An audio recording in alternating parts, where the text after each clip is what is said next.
Hey everyone, welcome to another Splinterlands Town Hall. It is March 20th, 2025. Um, and first, I wanted to note for any of you who didn't know, today is the fifth anniversary of the launch of the Hive blockchain. So the Hive blockchain officially started and forked from Steam on March 20th, 2020. Also, right about when the world was all shutting down for COVID. It was a crazy time, especially for me, for both of those reasons. Very, very contentious and difficult few months during that period. Um, as we had to transition the game over and everything. We were unsure of what was going to go on, all that stuff. Obviously, in retrospect, it worked out extremely well. I don't think things would be where they are right now if we had to stay on the Steam blockchain, with what was going on there. Um, so, kind of in Splinterland's MO, crazy, hectic time periods, and end up working out well at the end of the day. And I think that's where we've found ourselves also recently as we come up on our 7 year anniversary in May. So, about 2 months out, it will be 7 years since Splinterlands launched. I remember I was at the Jersey Shore over Memorial Day weekend in 2018, when we first put up our amazing website and started selling the alpha packs. So it's kind of crazy. Yeah, just where things went in that time. At the time, I had another job. Uh, didn't know at all that this would end up being like a full time role for the next 7 years. More than full time. Full time has not even come close to describing it. Um, and it's even more awesome as I see, like, especially recently, I don't know why, over the past few months, I've seen a lot of game projects shutting down, Web3 game projects, especially. I don't know why all of a sudden, obviously it's not like the bear market is just starting. It's hopefully very much at the end. But yeah, just last week I heard about Champions Ascension shutting down, which I only know about because a friend of mine used to work there, and so I had bought a few of the NFTs a couple years ago to support them. So it's sad to see that was shutting down. There's another one, Valeria, that shut down recently, which is one that I saw at a lot of the NFT events like NFT NYC. Um, so yeah, I mean, hopefully it just goes to show, everybody in this industry, gives them more confidence in Splinterlands and what we're doing. I think if we made it this far, we're not shutting down. Um, no matter what happens, we'll figure it out one way or another. And I think a lot of that comes from the fact that when Agro and I started this, like, we didn't start this and say, "Hey, let's go raise a bunch of VC money and try to have a large exit or something." We just, we like these games and we wanted to build something we like to play. And I feel like our team is that way too. Everyone you see here, uh, yeah, I mean, literally everyone you see on the screen came first from the player community, which is the case with many of the other people who are not on the screen that are part of the team. So it's not just a company, a job, uh, an investment, any of that stuff. So when things get tough, we don't just go, "Oh, well, that's it." We shut down and we go on to something else. We're here to build that. So it's sad to see so many other projects having to shut down. I know a lot of people there put a lot of work into those projects. A lot of the players obviously put a lot of money and time into them. So it kind of sucks. But you know, hopefully it does help again, really reiterate why Splinterlands is different. And I think a 7 year anniversary celebration is a good way to highlight that. So look forward to that pretty soon. Um, and obviously, what's going to be happening around our 7 year anniversary is the launch of Conclave Arcana. We're going to definitely talk some more about that later on in the call. I can't think of too much of a better way to celebrate than with a major new set release. And of course, our first ever real major marketing and promotional campaign. Um, to kick things off for the next. I don't know if there's a word for 7 years. I was trying to come up with it. The next 7/10 of a decade.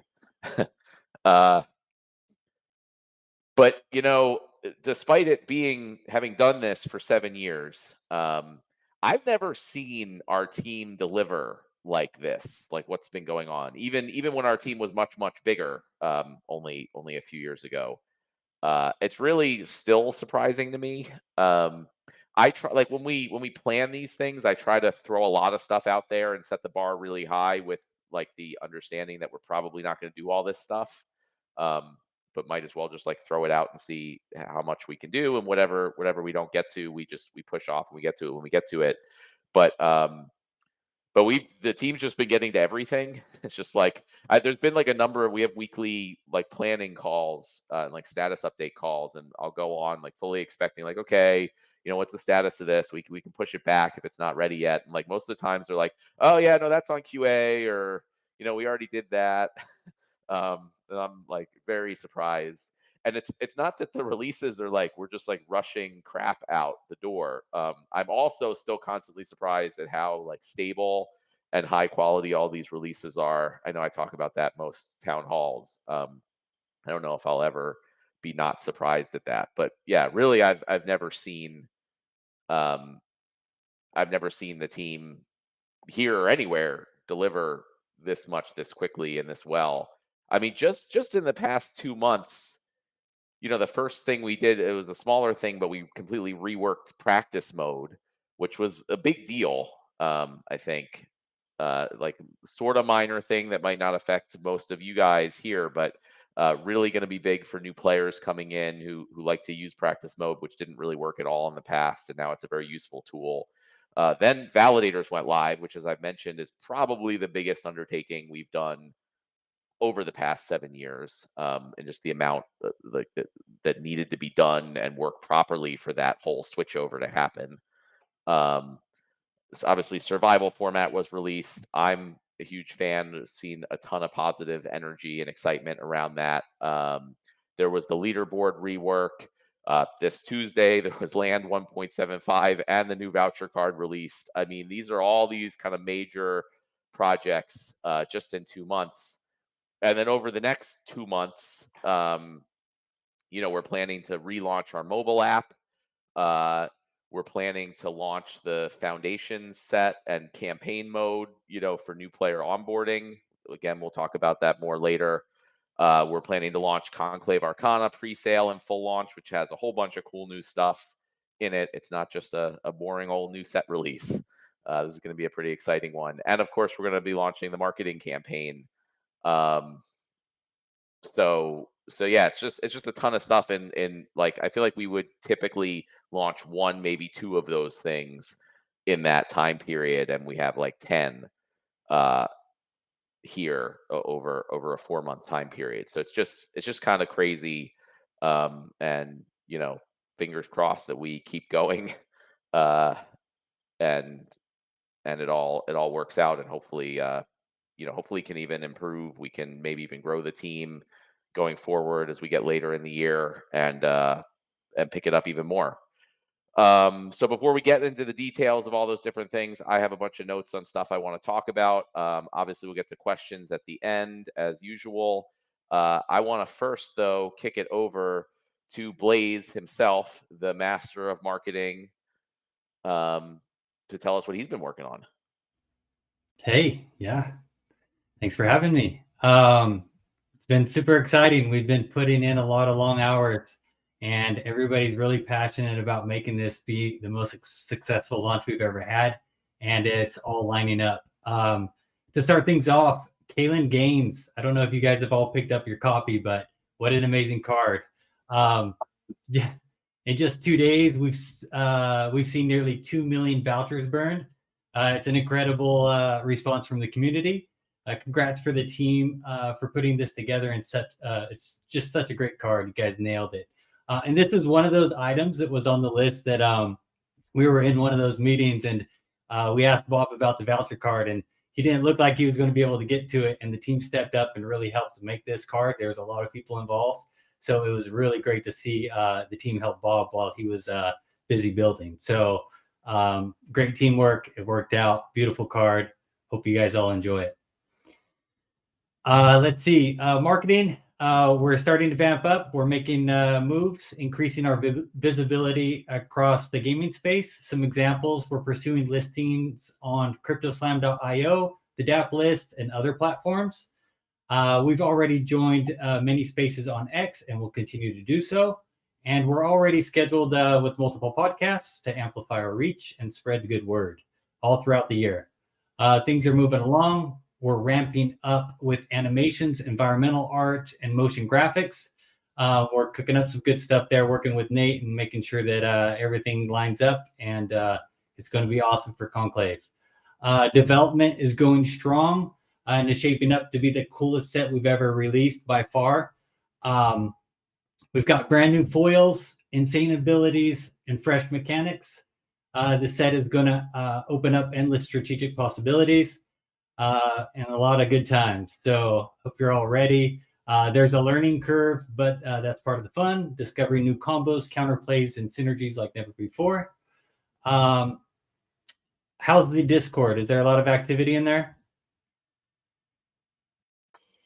Oh, are you asking me? I was just looking up the word I was trying to find is septennium for 7 years, instead of the 7/10 of a decade. But no, yeah, I think you have some stuff to post in the Discord. I do. So we have racial synergies. I don't think that's the final name, but that's the spot filler for now. But racial synergies. What this is our new summoners bring exciting synergies for the following races. You ready? It's elves, orcs, dwarves, ulans, aka hippo people, and gnomes. From these races, I highly recommend checking your collection to see which cards you have or might be missing. We'll post the images here shortly in the chat to help you start strategizing. Get ready. The chase is real. Yeah, you wanna elaborate on it a little bit? For people who haven't been following, like what that means or what we're talking about. Yeah. So what we're doing is we have this summoner, and I'll save that to Nate. But basically, it's a summoner that can summon these other races from all different elements. And Uh, where's the onto- summoner gonna be available? what's that? What is where is the summoner, the new summoners that can summon these cards from different races? Where are They're they in going to be Conclave available? Arcana. Conclave Arcana. There you Yeah. go. Just in case anyone wasn't clear. Yeah. So get ready. I mean, this is again, it's going to be wild. It's going to be wild, and modern's going to be really strategically. It's just we've never seen a set like this before. It's the testing is the dopamine you get after these battles, the synergies to just make things spark and hit for insane damages. Some of these battles are 2 rounds at times, so a lot of fun's coming your way. Oh, perfect. Thanks. Royal's already got things shared for me, so that saved me some time. Perfect. Yeah. So what do we got? We got what were the races again that he put in there? Yeah, we have elves, orcs, dwarves, ulans, and gnomes. Is he missing something there? We're missing the elves, and maybe they're a little I think the harder. elves are the first one. Yeah, I think he's just Okay. missing. I think gnomes. Was gnomes one of Elves, them? dwarves, orcs. I think dwarves is in there twice. So yeah, gnomes. We need gnomes, Royal. Gnomes.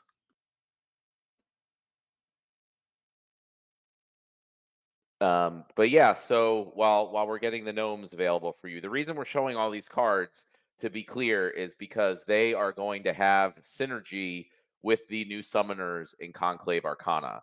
So that means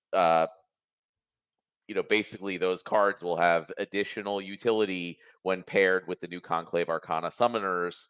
So this is sort of your like you know heads up. And purposely, we wanted to show this because we are going to have player testing with a small group of internal players. Obviously, the team are all players and are aware of this. So we want to have this information available to everyone, so no one says, "Hey, so and so went out and bought all these orcs.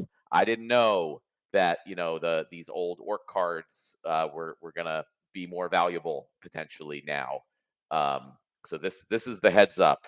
The elves, dwarves, orcs, gnomes, and of course the hippo people, are planned to have this new synergy element with Conclave Arcana. Obviously, there's going to be more of these cards in Conclave Arcana, which will also participate in the synergy benefits. And in the future too, there may also be additional summoners that affect different races in the game.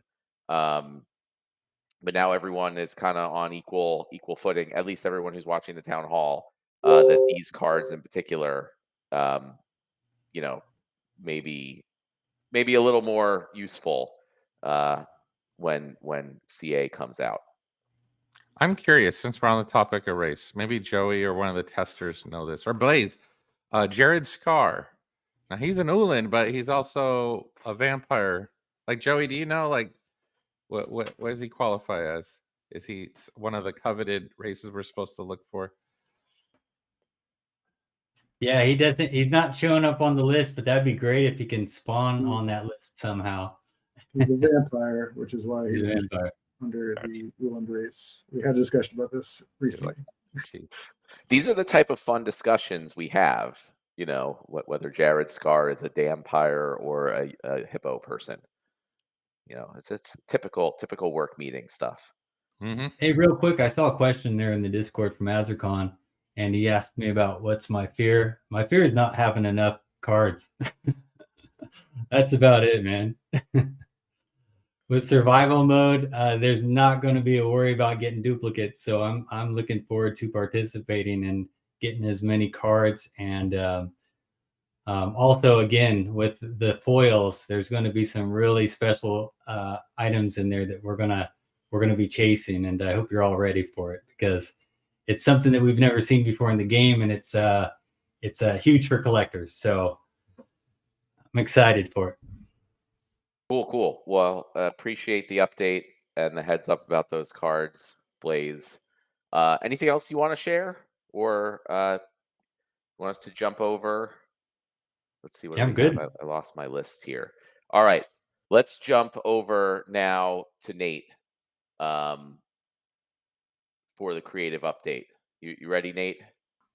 Yeah, sure. Let's go through it. So, before the town hall started, Matt asked, "Hey, maybe a quick recap of campaign mode from last town hall." So I'm not going to share anything new, but because Matt wants to talk about campaign mode, let's just kind of do a quick, kind of like when you watch your favorite episode previously on Splinterlands town hall. So I'm going to do that, one of those previously segments before the Matt conversation starts. So just to refresh your guys' memory, campaign mode, that's basically where we're going to you're going to register as a brand new user. Imagine, oh wow, you see one of Blaze's amazing marketing social media pieces, you're like, what's that looks cool. And they click on it and they end up on the Splinterlands website and like, oh, this is awesome, I always wanted to play freaking fantasy enchanted card game and be a battle mage and all this stuff. So they click on the play now, and it introduces them to a prompt. In fact, we have the artwork. I got to find the artwork somewhere. I'll share it next time. But essentially, it's a crossroads, and one goes off into the woods, maybe a journey to the academy to become a battle mage, and the other one says, "Hey, I just want to go fight. I just want to go battle. Just try out this game. Screw the journey. I just want to start right now."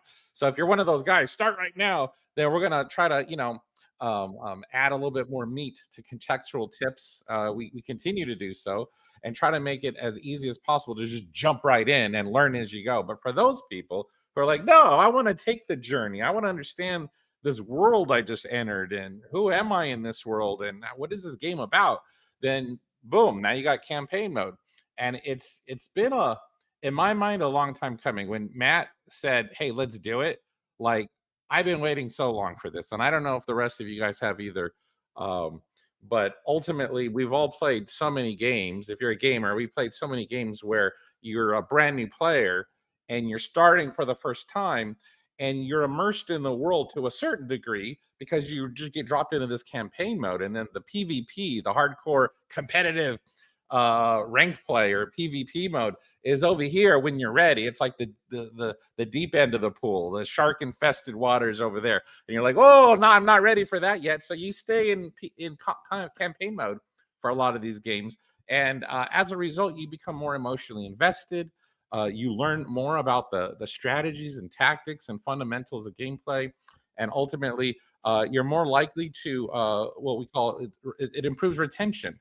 Not just acquisition, but retention, in that you want to stick around. You feel more mentally and emotionally invested. And then eventually that leads to financial investment for those who want to, build your deck or your collection and the assets and all the stuff that goes along with being part of this ecosystem.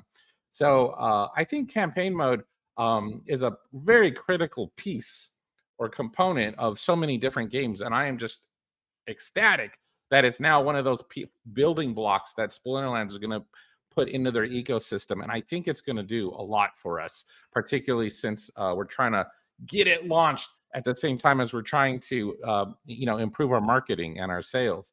So if they choose to go through campaign mode, then, and I've showed this stuff before, you end up in a cutscene where you yourself are in Pretoria. And if you look at the Pretoria map, if you're a landowner, then you're very familiar with the land map, which, at the south end, there's Mount Mox, and there's a port, and there's a famous city, Mox City. And so you're taking this wagon from maybe the port, and it's leading you on the way towards Mox City. And near Mox City is an academy. But before you get there, you end up having to fight a bear. The wagon breaks down, or it doesn't break down. There's a log in the way, and you got to get out of the wagon, and the wagon driver drives off without you. And what's cool about this, it's all multimedia. It's all animated, meaning, you see the gnome talking, you see the bear coming out of the forest and growling, you hear the sounds. Asaria did a great job with music and sound effects. Joey contributed his voice acting skills for a lot of the characters, and there was so much work and effort put into making this the best animation that we've ever done before. So I think you guys are going to be pretty thrilled and excited about that. But what's really cool is, how does that affect gameplay? Because as soon as you play this campaign mode, and within the first minute, you're already fighting a bear. And when that happens, boom, the battlefield is not your typical battlefield. It's in the dark forest. You're there with the bear. You're fighting the bear. It feels more immersive. You feel like, yes, this is different than the last 7 years. It's not the same brick pattern that I'm accustomed to. It's like, whoa, I'm somewhere else now. And you got, your gnome friend telling you what's happening and how these enchanted cards are working along the way. So you're being entertained, but you're also learning as you go, which is pretty cool.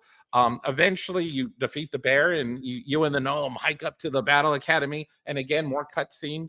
You see the gnome running, and you see yourself approaching the academy, and you're like, whoa, what is that? However, at the front gates, you're confronted by, and this is kind of, I think Joey, who wrote out the script, and we, storyboarded this out. I think he was paying homage to the original tutorial where there was a bully. So we said, yeah, let's throw another bully in there. So you're confronted by this bully, and you got to do another card fight, and that's in the academy courtyard. So once again, everything starts up again, and what do you know? The battlefield is not the dark forest; it's the courtyard. Again, that sense of immersion, like, hey, I'm actually. By the time you get to this fight, you really do feel like, wow, I'm an inhabitant of this fantasy world. I'm not just disconnected from the game, where I'm just I'm at a computer and I'm playing a digital NFT card game. No, you feel like a battle mage, and you're in this fantasy world, and that's exciting. And so again, you're learning as you battle for the first time and being bullied around a little bit. By the time you actually get into the academy, you're confronted with Professor. I think we've showed him before, and this is where Matt strongly influenced the stylistic direction of how what you experience, because ultimately I think Matt's comment was like, there was a lot of dialogue before, and it was like, next. And our previous tutorial, a lot of feedback we got, maybe not from the community, but other team members, are like, too many button pushing. So we try to make this as streamlined and condensed as possible, while still being entertaining, while still being fun, but get to the point. So you know, you got this overview screen, the professor's explaining what you're going to learn, the rewards you're going to get for it. So it's not like, oh, another tutorial. It's not, no, it's like, oh wow, I get some stuff, more cards, I get some glint, whatever we give as rewards. That's subject to change. But ultimately, you see what you're going to learn, you see what you're going to get if you learn it, and then you're like, heck yeah. And then you go off and hopefully the next screen, of course, is you do the battle. Actually, let me take back what I was going to share. You do the battle, and again, your environment changes. Now you're in the academy training room, and you are you know, you get some feedback and some dialogue from the professor, the student, but ultimately you're fighting just like you did the previous fights. And then when the chapter is finally complete and you've won the battle, then it's like quick and easy. We're a rapid strategy game, and Matt wanted the tutorial part to be rapid strategy as well. Just go, just go, just go.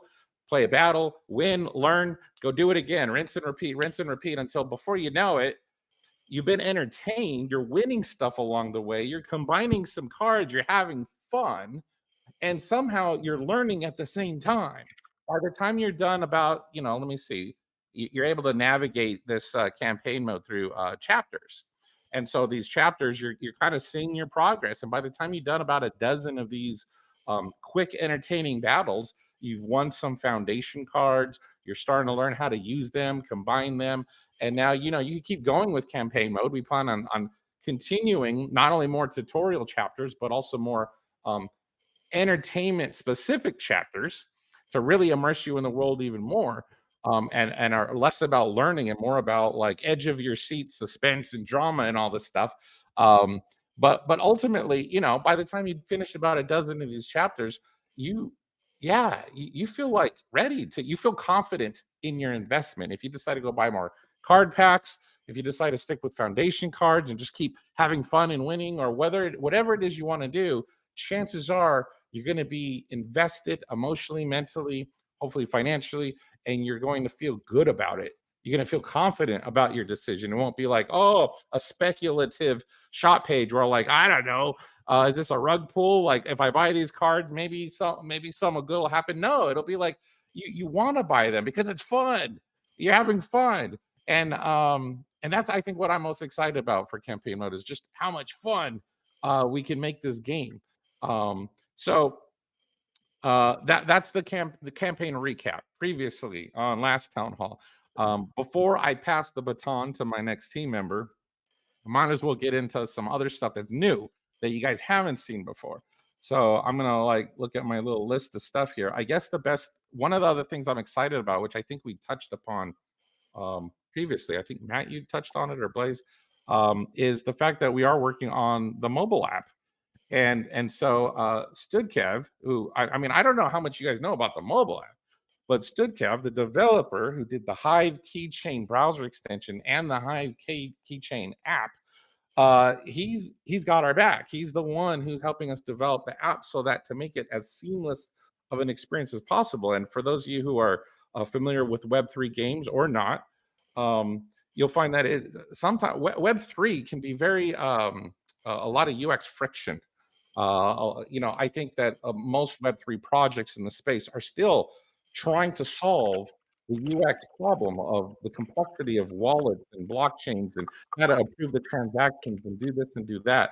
So the fact that we have the Hive Keychain developer helping to make the Splinterlands app, I'll give some examples of how we are able to make it seamless, hopefully. That Hive Keychain app functionality right there in the Splinterlands app. So what I'll show you is like the login, being able to right from the app, be able to go ahead and do that, enter in your posting key functionality without the need to be use the Hive Keychain app. That Hive Keychain functionality is built in. It's baked into our app. So you don't have to open an app within another app, and then you start having to use this smaller screen space, this available screen real estate. No, we get the whole phone, the full height, the full width. It's like, it's amazing. It's awesome. For those of you like playing on mobile and you feel a little claustrophobic with that little view window because you have the Hive Keychain browser stuff on the top and the bottom, like boom, it's going away. It's just all beautiful Splinterlands. Same thing with signing transactions. you'll see that the UI will allow for that to be baked in as well. So I'm excited about that. That may be just because I like UI stuff, and I like the fact that being able to play on mobile and get the full view experience, that excites me. I don't know about you guys. Maybe if you guys like playing on mobile, then I'm sure you guys will be excited about that too. Let's see what else we got. I would say, I mean, obviously, Conclave Arcana is the big talking point, or we're approaching the pre-sale pretty rapidly. So what I will say is I can share some art to start off with before I do. Oh, I did mention foundation cards. Why don't I show at least one of those? So like this is an example of a foundation card. I think Is that a Uland? that's an Uland, and I believe Uland. he named it Hungry Uland, and I have to believe it's a reference to Hungry Hippos, because that's Joey's sense of humor. So, but ultimately, you'll notice that foundation cards have a wooden frame, so they're easy to identify. You'll notice that the set icon in the lower corner was designed to feel like building blocks. Simple building blocks, because the foundation set is basically the foundation. It's the foundation of all the other card sets. It's the building blocks that you start off with as a new player. So we try to make the set icon represent that subconsciously. But I thought that'd be cool to share, is at least one foundation card. For Conclave Arcana, though, that's the juicy stuff. I could show some maybe some artwork. Let me see. Here is one of the dwarves. His name is Fife Bladestone. We have a gnome. Her name is Rosie Clinktrap. So you got to appreciate Joey's knack for naming characters. This character, I don't know. I don't know what's going to happen. We're trying to see if we can make her one of the promo cards for the pre-sale. If we can't get that finesse just right, then maybe she ends up in one of the airdrop cards. Even if she doesn't end up there, she is pretty critical part of the Conclave story. So it's worth at least talking about her at least a little bit. This is Portia. She is the leader of the Conclave Arcana. For those of you who didn't know, Conclave Arcana is the Wizard Council that took over from the previous Wizard Council. And there's a lot of drama and political stuff going on. Wizards dying left and right. There's a lot of scheming and backstabbing, but ultimately Portia ended up queen of the hill, so to speak. She gathered power, and then that dark, insidious Wizard Council known as the Conclave then allied with Silas of the Rift when he brought the Chaos Legion over. So if Silas was Sauron in this story, then Portia would be Saruman, I suppose, because they allied up two major bad guys and conquered the entire Splinterlands world. So at this part of the story, she's looking to betray Silas and be the big number one baddie while he's distracted. And the players, as the battle mages, take their battle wagons during the conflicts and try to go figure out what is she doing. She's scheming and plotting, and you got to take your wagons and go uncover the mystery of what it is that she's trying to do, which is pretty horrific once you find out. Let's see what we got now. I'll talk about, I'm going to talk about racial. I've been given the okay right before this town hall. I asked Blaze and Matt, like, should we share this? They said, sure. So I'm going to go ahead and share it. Ultimately, this is, I shared the dwarf. I'm going to go ahead and share the dwarf card again, but this time with some stats. And I want you guys to understand that this is all subject to change, but I think that it will help people to understand why Royal Eagle is displaying all of these cards that are already in the game. Like, why should you care? Why should I suddenly go buy all the dwarves from Untamed or from Chaos Legion or Alpha or Beta or whatever? Like, why is that important? So let's look at Mr. Bladestone. Here he is with his stats, and you'll be like, what is going on with this card? So ultimately, the first thing you'll notice is that, like a lot of other cards you saw from the test server, that is that there's a tag, what we're calling character traits, underneath the name. That tag, obviously, this tag represents his race, which is dwarf, and there's a little racial icon right next there to further emphasize in case we want to add any traits in the future. No promises that we do, but if we do add more traits like Splinter or otherwise, then each of those will get a little icon and a little different colored tag, and you'll be able to go ahead and look under the name to see these traits.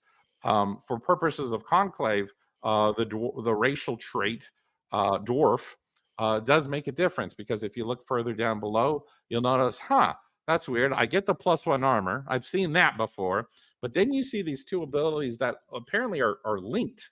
You see these little two lines, and they look linked in some way, and that would be a keen observation, because the first graphic represents an ability known as right now the name that Joey's hoping to go with is Racial Dominion.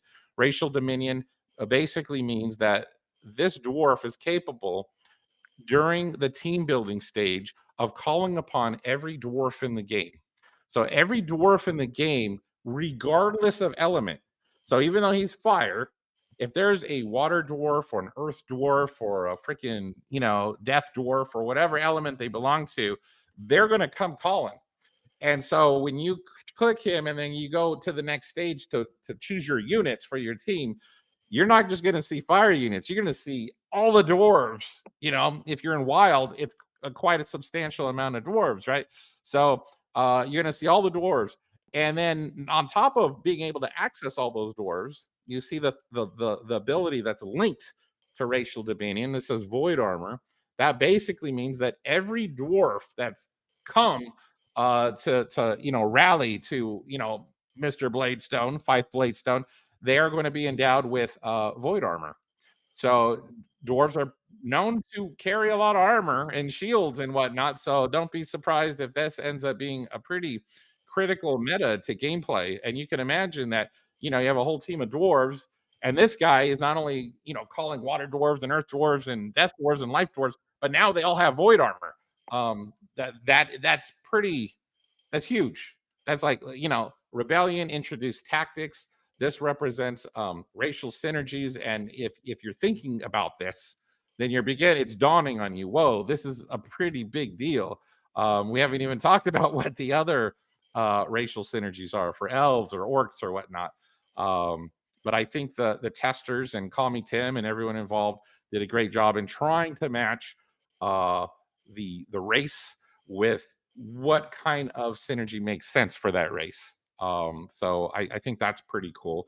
And then Tyler, or in Discord, he's H-T-T, HTT. He's our UI designer. This will give you a glimpse. We just copied cards over and over again, so don't necessarily look too much at that. But ultimately, you'll see in the filters panel, there's going to be a search field for race. There's going to be a little checkbox that's already lit up to provide Archon synergy. If you guys have missed the last few town halls where we talked about Archons, it's basically the new name for summoners. And you'll notice by having that clicked, right now on the test server, they glow. But Tyler's experimenting with, well, what if we go ahead and do a little animated brackets that won't be so overwhelming, or that'll play well with glamours once we go ahead and introduce glamours. So we're playing with different ways to kind of identify, hey, which cards in the team build can I identify really quick at a glance, so that I know that those ones synergize and will benefit from the Archon's racial dominion ability. So I thought that we wanted to share that, at least that little taste, a little tidbit of what's coming with Conclave. I hope you guys appreciated it, and I think that's enough for me. Cool. I mean, I'm, as I've mentioned on many town halls, I digest a lot of this stuff, some of it for the first time, as Nate is presenting it in the town halls, along with all of you. So yeah, like Nate said, just part of what's coming for Conclave. I think we're going to be talking about some more of it a little later on. Next, we're going to jump to Investigator. I mean, I'm pretty sure you all know Investigator by this point, but before you get started, just a quick preamble here. When I mentioned earlier about, like, I've never seen the team deliver at this rate with this quality, for anyone listening who doesn't know, like, it's pretty much all led by Investigator. So he's kind of the one that ties everything together and makes sure everything that happens. So there's not, Cryptomancer works on land, and we had Patrick and his team working on validators, and different people work on different things. But when it comes to actually putting it together, making sure it works with everything else we're doing, getting it out and live, and then fixing all of the issues that come up, although there are many fewer than there were in the past, it's all investigator. So I feel like, for those of you who in the past who are like, oh, this is all too dependent on Matt, um, I think you don't have to worry anymore, because I think it's all dependent on investigator, or at least much more so than me at this point. So just in case you guys don't know how important he is, to making this all happen, I just wanted to give that context. But now take it over. Let us know what's going on the development side of things. So there's a lot of development going on, and we do have a lot of skilled developers, but don't tell Matt, let him think I do everything. So a lot of what I was going to touch on has already been talked about. So currently, we are working on Conclave Arcana is consuming a lot of the team's time. We hope to have a set up and playable for a small group of testers in the next week or two, depending on when things are ready. And for April, we should have the new foundation set and tutorial coming out. Hopefully, we'll get the mobile app out. That's kind of dependent on how the submission to the different app stores go. But we are making progress on just cleaning stuff up for mobile in general. There was a big block of pages that we did a pass through on the last update, and we're going to try to continue moving forward and making a better overall mobile experience for the game. Let's see what hasn't been touched on. So land, we're starting to move into some quality of life improvements after the 1.75 update. The two things that we really should have hopefully ready, depending on testing, are making it so that rented cards that you put on land do not have a cooldown when the rental expires. So right now there's what we're basically considering a bug that at the end of the season, your rental ends, it gets pulled off your land. Next person rents it, it's got a 3-day cooldown because it just got pulled off of a plot.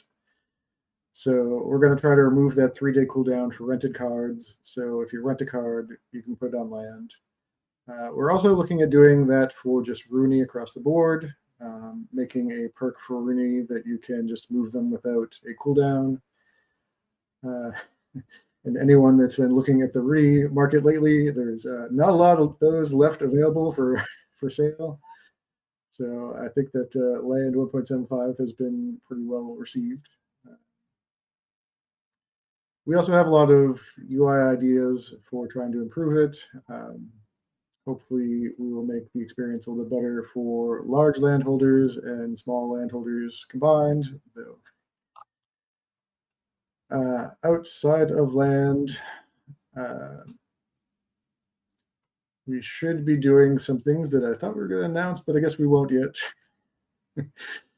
Loading up some stuff that's going to be part of Conclave Arcana, probably ahead of Conclave Arcana, and we'll. I mean, I was assuming I know what you're talking about. Going to talk about it later, but if you wanna tease it now, go ahead.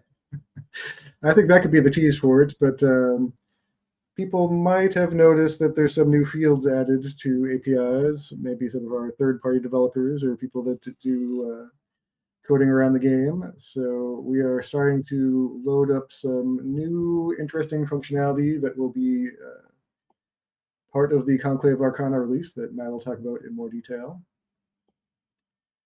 And yeah, those are the main projects for April. We should hopefully have out the tutorial, the mobile app, the new Foundation starter set, and Conclave Arcana pre-sale with any luck. And then we're going to figure out what we're doing for the rest of quarter two. But we've got loads of projects stacked up. So We might need a vacation in there. I don't know. Cool. No, thank you, investigator. Again, like just really, I'm still floored by everything that the development team in particular has put together and how smoothly it's gone. How you guys have just handled all the issues, really, really quickly, really well.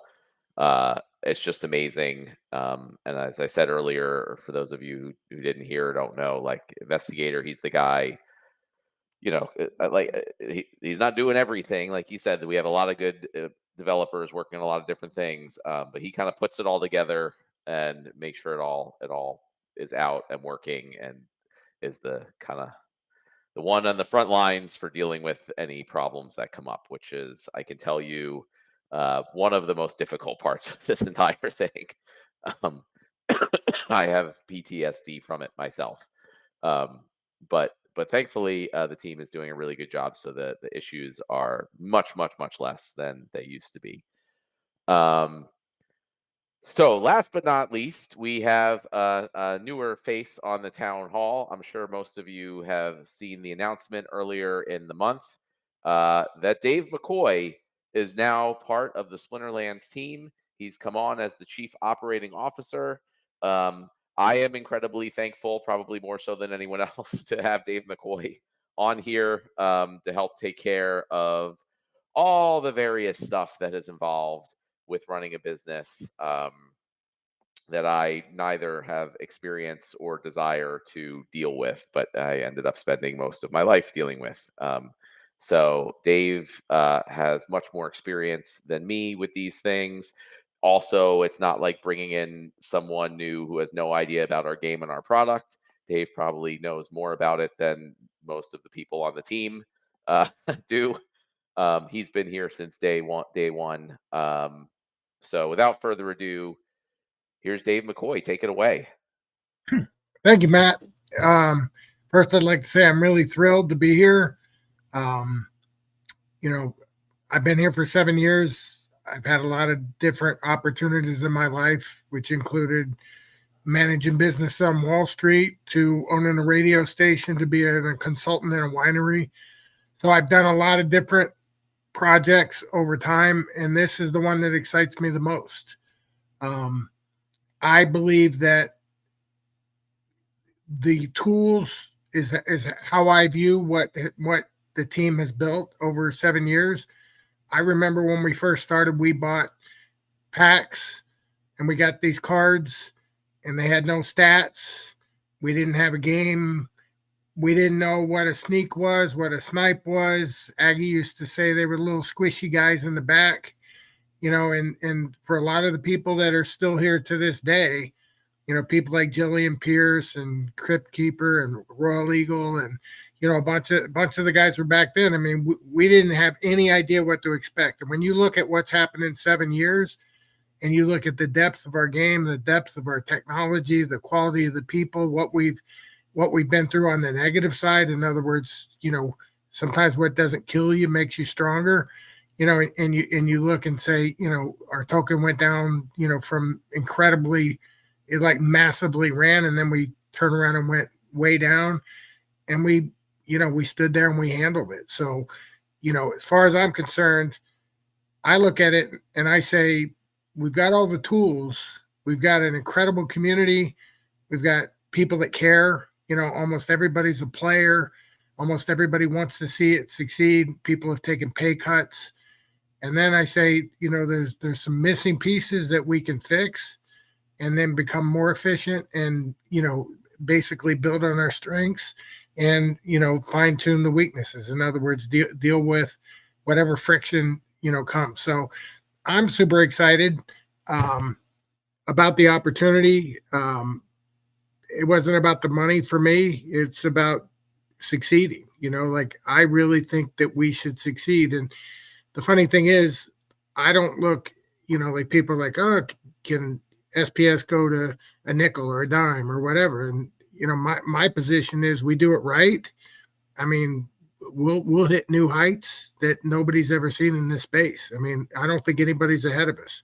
I think we just have some things we need to do. And I really, the 2 points that I would focus on, that I'm going to be focused on, as the chief operating officer, is, number one is new players.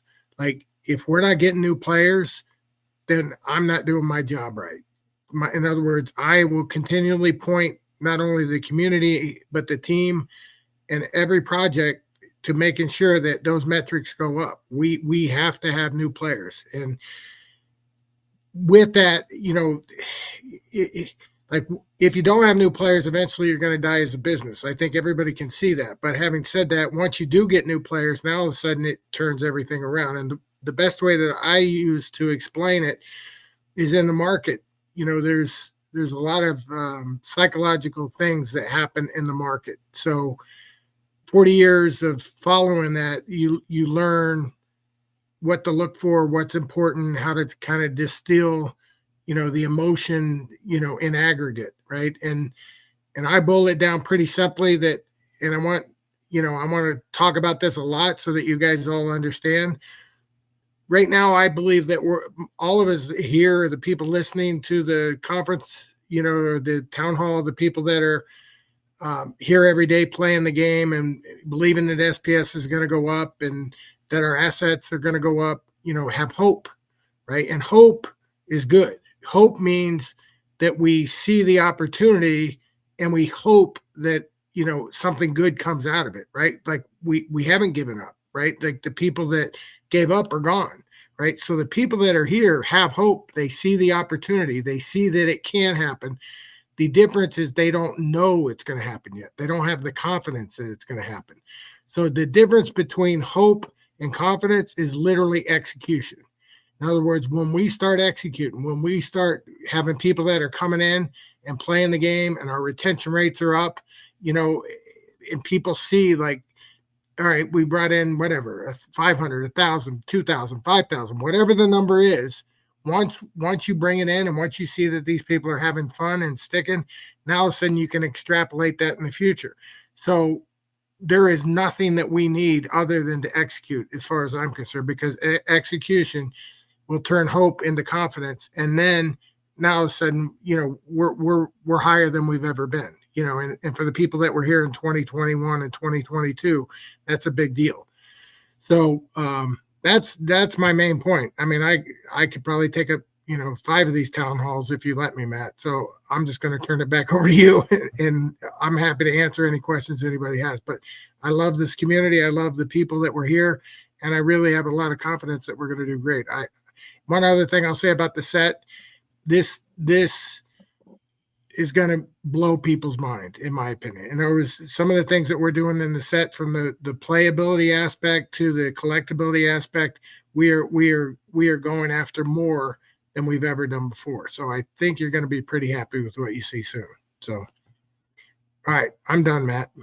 Thank you, Dave. And as far as covering 5 town halls, my guess is you're going to plan to be on all the town halls, or as many as you can going forward. So, yeah, Dave will be around also at the end for questions. So feel free to throw him some questions his way if you have some, or in future town halls every month he'll be available. He's also generally pretty available on Discord, and has been for the last 7 years, even before he was a member of the team, which is awesome. And thank you very much from me, because there's a lot of stuff that he's already jumped into, helping out on the business side of things. That's been really invaluable.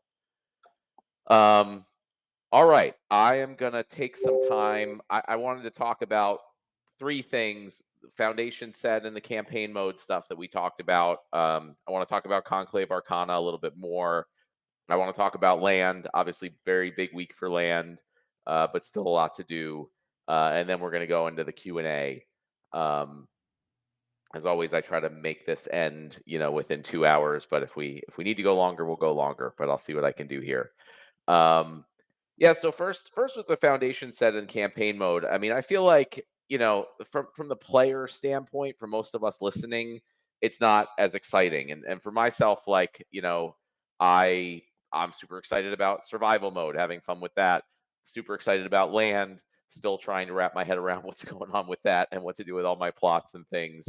But from like taking a step back and from the asset owner standpoint, the thing I'm actually most excited about is the foundation set and campaign mode, because like what Dave was just talking about, like really the success of this project revolves around new people coming in, and growing sustainably over the long term.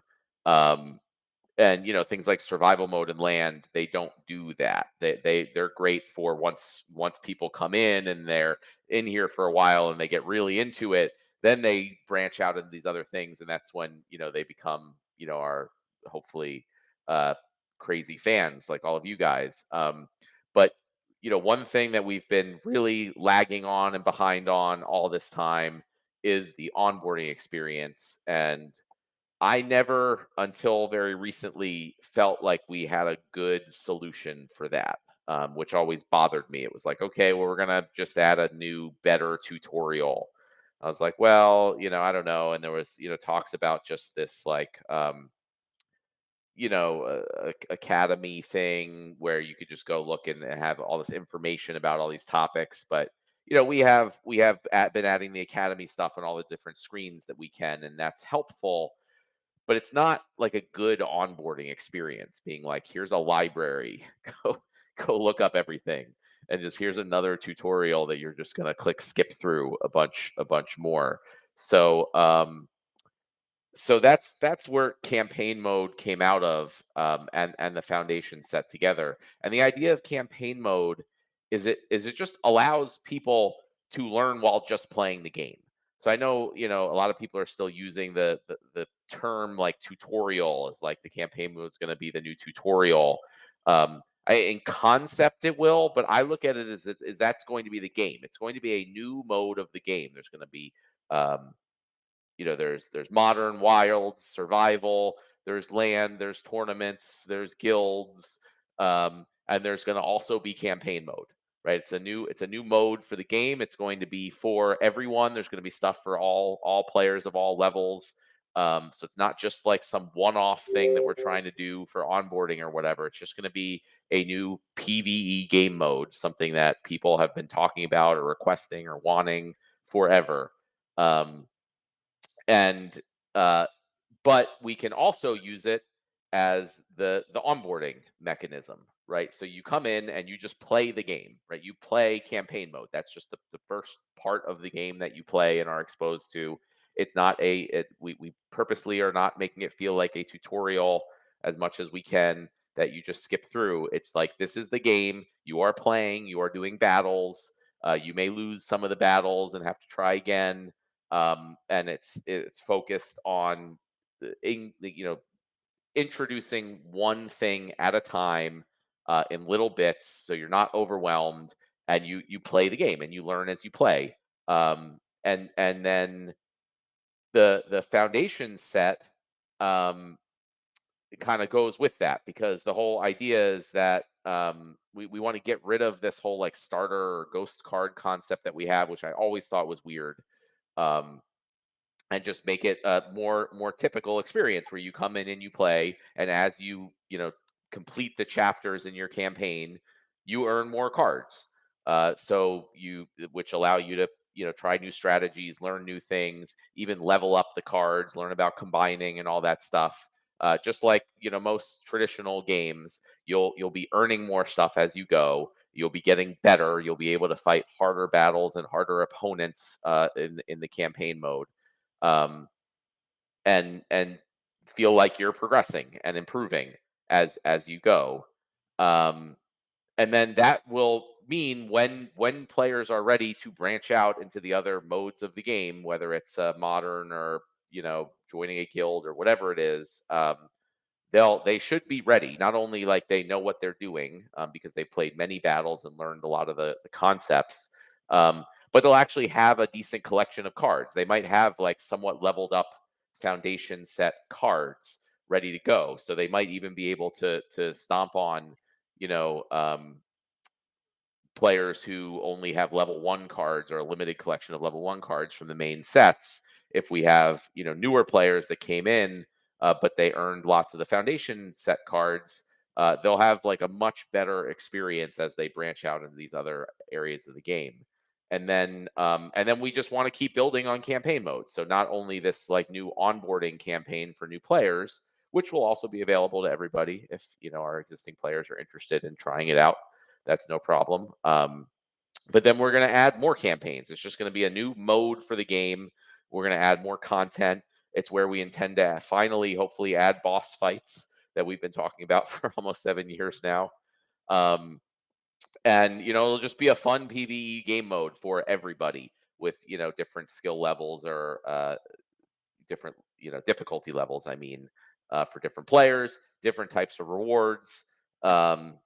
And hopefully will fit really nicely into everything. And that's why I'm really excited. Is I feel like it's finally like a good plan for an onboarding experience versus like something kind of tacked on or that doesn't really work well or actually teach people how to play. So that's why I keep harping on it. And I hope people understand like how important that is. uh, that's our onboarding plan. We're hoping to have it out definitely before the Conclave Arcana release, if at all possible. So once our marketing hits, that's all in place. Um, along with the mobile app and everything. So it all clicks together really well. Oh yeah, look, Joey shared the whole list of chapters that they came up with. Yeah, we're going to start with those first 12, and then we're going to add on, as many as we realistically can. Um, but yeah, I feel very confident. Dave was just talking about hope versus confidence. Um, I had hope for a long time we'd be able to have a good onboarding experience. Now I have confidence that it's actually going to happen. It's going to happen very soon. Um, so let's switch gears. I'm going to go to Conclave Arcana next, save land for last. Uh, Obviously, we've talked about this a bunch. This is not new, but it's going to be a huge shakeup to the game with Chaos Legion moving out of Modern. I think it's going to really level the playing field for people. I mean, there's some people I've talked to that are just like, yeah, I don't play really much anymore because I get up against max Chaos Legion decks all the time or whatever. I think it's going to be really good to sort of put that chapter of things, out of Modern and have, like I said, a level playing field for hopefully the throngs of new players that are coming into the game, um, to compete with our existing players. Uh, and then there's the new pack types, which also should not be news to anybody. It was part of the proposal, uh, you know, 6 or so months ago. But that's a big deal. I'm really excited about. I bought lots of DEC and SPS to get ready to get all my packs. I'm planning to spend a lot more on these packs than I've ever spent on any set historically, for two reasons. One is because of the new pack types. The other reason I'll get to in a minute. But it's like I look at it sort of like, Magic the Gathering, for those of you who don't know, has collector packs now, which I love because I'm more of a collector than a player at this point. So rather than opening a million packs and getting tons and tons of cards that I don't need, and like one good card, you can spend extra money and buy these collector packs that like have guaranteed more rare and mythic rare and foil and all these special types of cards. We're doing that for Splinterlands. We're going to have the Alchemist packs, which have a guaranteed gold foil, and legendary packs, which have guaranteed legendary cards. And for those of you who didn't do the math, the value is purposely better for those packs. So it's something like, the Alchemist packs on average will give you something like 5 times the value per pack when the price is only 3x. And I think the legendary packs on average give like 10x the value for 6x the price of a regular booster pack. So I'm planning to probably buy only Alchemist and legendary packs. I don't know what the breakdown is going to be of those yet. But I don't know. It's one of those things I just want to make sure everyone like remembers, um, because it's one of the really cool new things that's part of this set. And then I'd be remiss if I didn't also mention the starter packs, which are going to be cheaper $1 packs that will only have common and rare cards. Will not have the higher rarity cards or any foil cards. Which again will just give the opportunity for people who want to get some of the Conclave Arcana cards, but are on a bit more of a budget. They'll have the opportunity to do that through the starter packs. And we're also planning to give starter packs away. Well, not give away, but as part of the rewards for buying a spell book, you're going to get some starter packs. So it's a way we're able to give some cards to players for buying the spell book, make it more attractive, and hopefully convert more people into paying players. We talked earlier about the new summoner mechanic with the racial synergy. I forget what the name Nate said that we were going with, but I'm sure we'll get that soon. Racial Dominion. Racial Dominion. Thank you.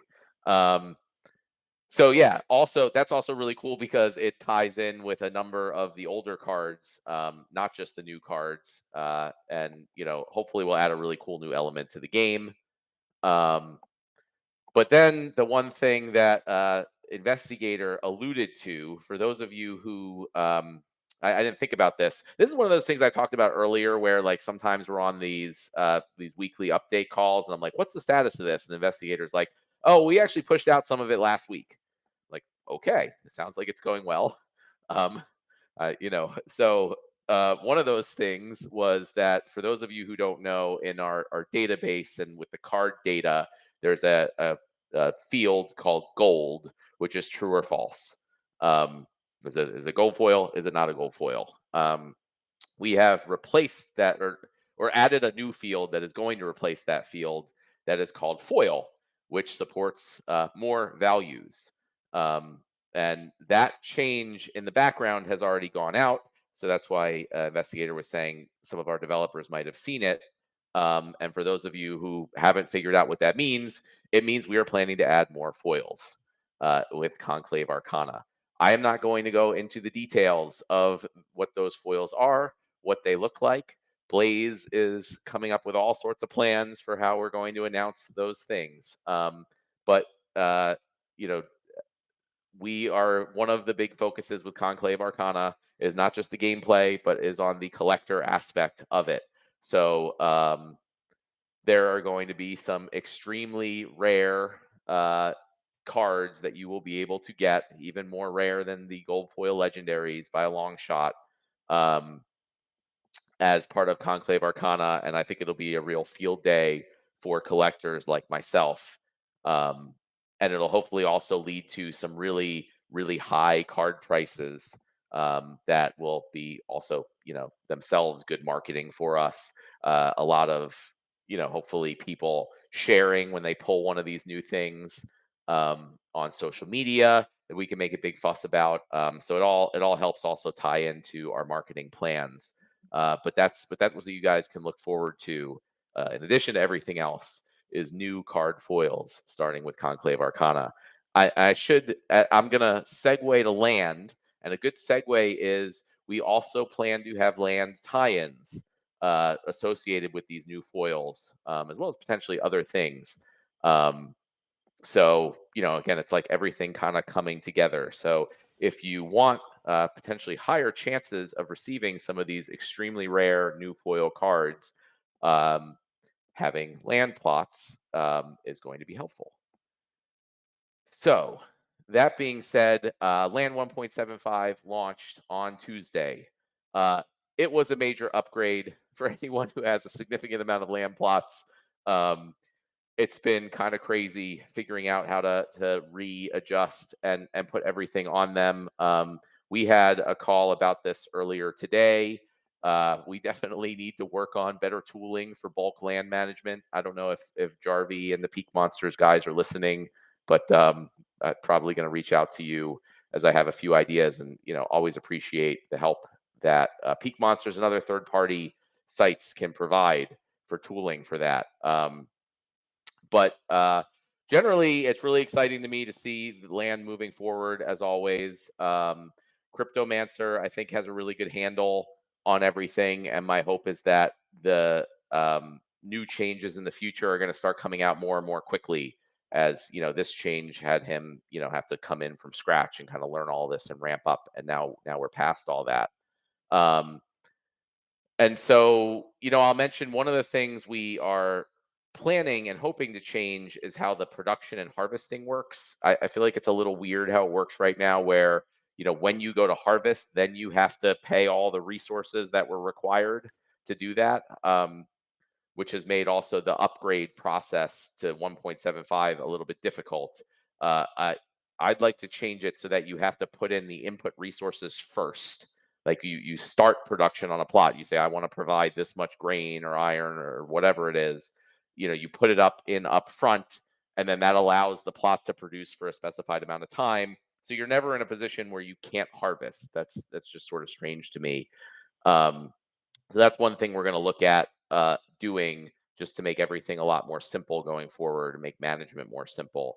But before we do that, though, I want to be very clear that our next priority for land is adding in-game utility for the land resources, and particularly for research. Um, so I mentioned that part of that is going to be around the new foil cards that we just talked about for Conclave Arcana. Um, so that you're going to need land resources and potentially research to increase your chances of getting those. Um, and we plan to add a bunch more things over time, and just hopefully, just like generally as time goes on, keep adding more and more things that can be produced, which can only be produced on land or by using land resources. And then, it'll still be like available in the shop where players can spend credits or DEC to buy these things. But behind the scenes, they'll just be buying it from players who've listed them on the non-card market or wherever they can be listed. Um, so yeah, that's I know in the past it's been a long time, and the people who have been putting all this work into research have not gotten a ton of benefits from it. That is coming. That is the next biggest priority now that Land 1.75 is out, and there's a few little bugs and things and quality of life changes we're going to make. And I expect that that's going to be the real transformation point for Land. That's where we can hopefully start to see the in-game businesses pop up. That was kind of one of the whole ideas behind the land expansion, where we're going to have um, actual in-game assets that have real-world value people are paying for, that are created only through land. So it's not just building up for the Secret of Praetoria some number of years in the future, or being at the top of the leaderboard. There's going to be actual direct, tangible value tied to it in the very near future. The first one should be done before Conclave Arcana launches in about 2 months' time. So that's like a deadline we have for the first land research utility in the game, and then more to come after that. So I'll stop there. We will head into the Q&A portion. I think we got about 40 minutes left, so I think that should be hopefully enough time, and we can end on time so Harry can get his 5 hours of sleep before we start again in the morning. So yeah, let's open up the Q&A here. As always, I think Ron is going to cross-post questions from the other channels into Discord. I'll read out the questions. Feel free to post questions for any of the team members that are on the call. Here we go. Q&A session is now open. Maybe I'll ramble on for a few minutes while the questions come in. Or do any of you guys have any comments on all the stuff I just talked about? I always forget until the end, but should also thank Royal and the support team. They've been doing a ton of work trying to get Conclave Arcana ready, helping get the voucher card up in the shop. So as always, thank you to the support team for all the work that you guys do. Yeah, they're kind of misnamed. I mean, the support is just one of multiple jobs that they do. Yeah, we might have to come up with a new name for the support team. It's support and QA and helping with design and community management. It's like 5 different hats those guys wear. Cool. I see we have a few questions coming in. Question from Harnan: will any of the updated art from campaign be brought into ranked PvP battles, backgrounds, etc.? It should, because they're so pretty. Could even evolve down the road into people buying custom backgrounds to play on. Yeah, I don't know. What are your thoughts on that, Nate?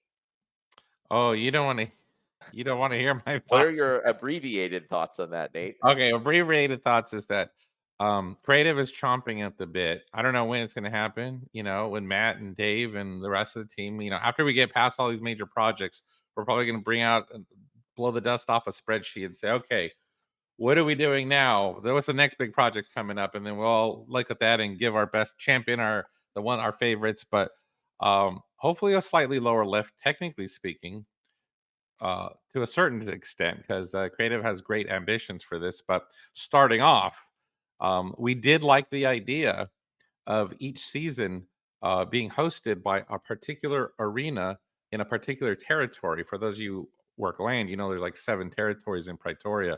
So imagine that there is a massive big arena located in each of these 7 territories, and so for one whole season you might be in Shimmering Coast. And so who's showing up to that event? What does the arena look like? So creative would love to create like 7 different arena backgrounds, and then every season has a theme. Like if you're playing over and the Belarusian Empire is hosting the event, then these are all evil looking scary people, and all the people in the stands are all creepy and ghosts and vampires and stuff. So it would have a different vibe than, let's say, if the Crimean kingdom is, or the Grembardoon, the dwarves, or whatever, whoever's hosting the event. The background would be different, the theme would be different, maybe even the shop page changes its theme because now you're shopping in that particular part of Pretoria.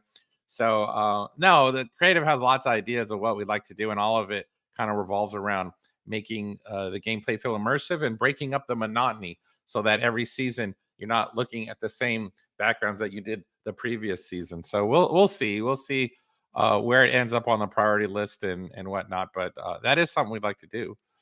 Yeah, and there's also, one of the big outstanding projects is glamours and cosmetics. It's not just glamours, it's glamours and cosmetics. So I'd like to include things like potentially custom backgrounds or, uh, I don't know, battlefield trinkets. I don't know, there's all sorts of different cool things we want to include as part of that. So yeah, I would look for that to be where that gets included.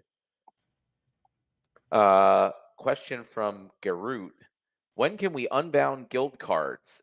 Interesting timing, because that was one of the things we were talking about as a potential utility for some land resources or potentially land research. So, um, not saying that that's necessarily going to happen. Certainly no time frames, but these are the type of things the team is talking about.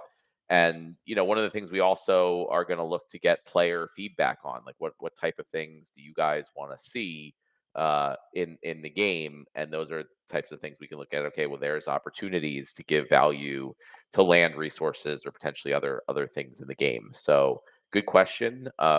Literally talked about it earlier today. Um, the lunacy system as a question: can we not go through with the idea of micromanaging every plot to make land a preloaded debit card, adding a step to every plot? um, I think if you're talking about what I was mentioning with the potential change to production, um, yeah, well, I mean, one of the biggest goals, not just of that, but of everything, is to just make it simpler to manage land. So if it makes it more difficult and as more micromanaging, I'm already incredibly behind with my region. So that's not going to work. So the goal of it is to make it all around much simpler. Um, like I said, we haven't started doing that yet. We're going to be working on the other things I mentioned, like the utility in game first. But yeah, if it's not a much simpler way of dealing with all of this, then we're not going to do it, and we're going to figure out what is a much simpler way of dealing with all of it, because it's much too complicated right now. But the benefit that you guys have of dealing with the complication and figuring it out is you're going to be way ahead of everyone else who comes in and gets involved in land later on when things are easier. You're going to have a head start. So when you get in early, you got to deal with the complicated stuff. But yeah, I agree. It's too much micromanaging already, at least for my taste. Um, Peekaboo Dragon has a question. Why did SPL not auto harvest when update land 1.75? So people not losing their weekly normal harvest. Yeah, I'm not. I mean, investigator, you can jump in. I'm not sure we realistically could have done that, but or it would have been overly difficult. But I mean, that's why we tried to very specifically let everyone know. I think with multiple warnings to get your harvests in before land release. And again, it's part of being involved early and kind of dealing with the learning curve and the hiccups as we build out the project. Yeah, historically, we have not gone and claimed things on people's behalf because you need to go and claim stuff on your account. We did post multiple announcements about the upcoming 1.75 changes in Discord, which Yeah, not sure. Discord and the announcement post. Yeah, that's a good point also of like, we don't it spends resources in order to harvest. So we don't want to we're not automatically spending resources for people that they may or may not want to spend. The question from Quantum Nachos. Dave, are you drinking on the job already? Saw you drinking something big earlier. Yeah, just water. Just water. So, Yeah, I have my big. Not vodka yet. This is my big water jug. I try to drink 2 of these a day. Yep, same here. Right now. It's hard to talk for this long, also, without losing my voice. So gotta have the water jug. I'm sure in a month or two, and Dave will switch to something harder. Question from Dan Trin: why is Splinterlands team are so awesome? I don't know. What do you guys think? I think that's a question for Dave. Because they care. I mean, honestly, I know that's a joke or not a joke, but a soft question. But at the end of the day, the truth is because they care. I mean, they honestly want to see the game succeed. They want to see people happy. They care about negative feedback and making it better, and basically everything that we could be, they want to see that. So that's why they're awesome, because they're on the same page. So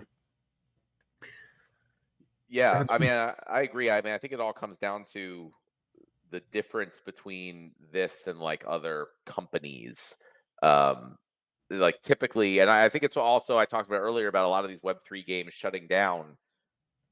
It's because I think most of these start as like um someone's like, oh, this is a great business idea, right? And they go out and they raise a bunch of venture capital money to build this business idea. And then they go out and hire people, and they pay them large salaries to come in and care about whatever they're doing.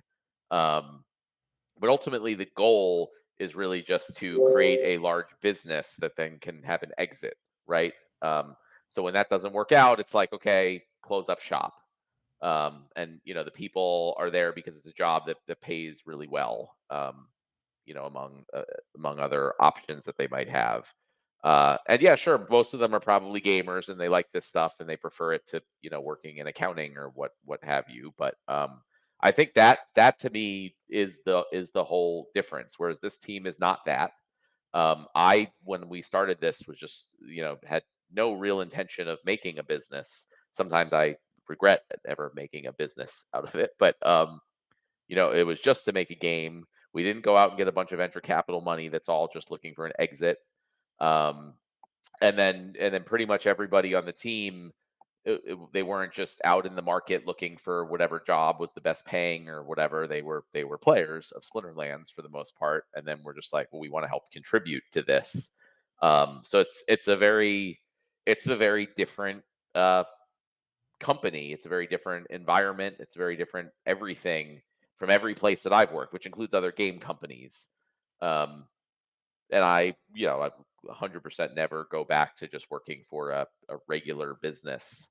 in that sense. And even again, most Web3 games are in that sense regular businesses. Uh, and it's hard also though. Like there's not a lot of businesses like this because they typically I think don't do that well, right? Without the VC funding and all that stuff, it's hard to build a sustainable business. So I think we've been very fortunate and lucky um, that things have worked out as well as they have. So we've gotten to this point, and that we can have a business and have all these people here working and participating and doing this for so long. Yeah, and Matt, I would like to say another thing on that. Just an observation. It's been 3 weeks for me, or tomorrow will be the third week. And, one of the things that I see a lot over the 7 years, and me included, is, people are like, it's easy to pick apart, like you do this wrong or you do that wrong. And I think in general, we all respect, what we've done.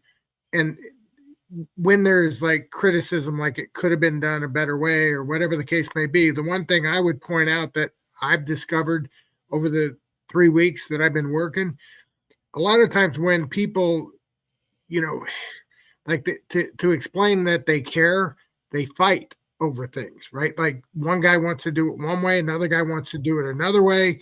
And both sides are trying to fight for the right thing in their eyes. Like they're passionate about it, right? They're not just, I don't care, whatever, just make sure I get paid on Friday. No, they're literally fighting for what they think is right.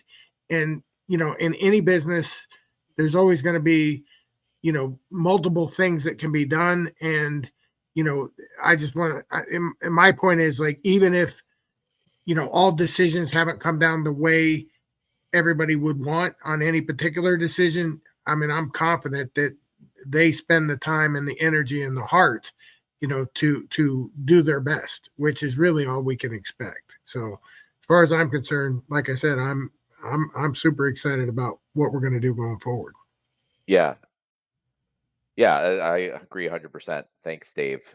Um, where I lost my spot. Here we go. Okay. Next question is from Intrepid Surfer. Are you currently working on or planning any secret projects that haven't been announced yet? In the future, will species?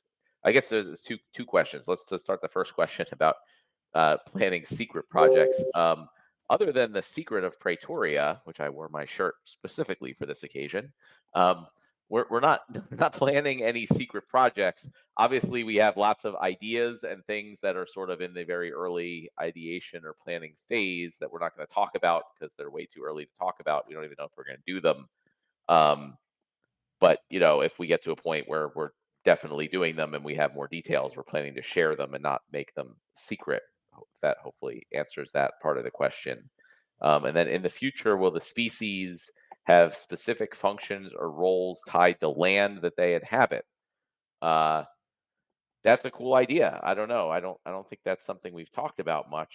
What do you think, Nate? I mean, I would love that. I mean, I don't know if that's a specifically land related or whether that's I know that as we dig into campaign mode, um hopefully, we'll be able to dig into not just racial but splinter traits, the geopolitical factions and kingdoms and organizations in the world, and make you feel more immersed in terms of how you relate to those guys. So I don't know whether it's land or campaign mode or otherwise. I would love to see more of that stuff. So, hopefully.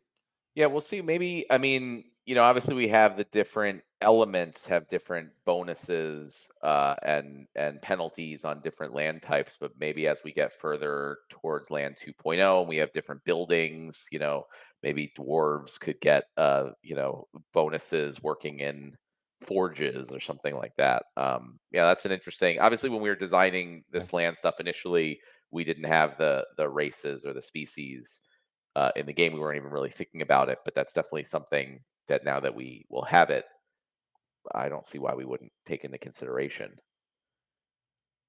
The next question is from Ank12C from YouTube.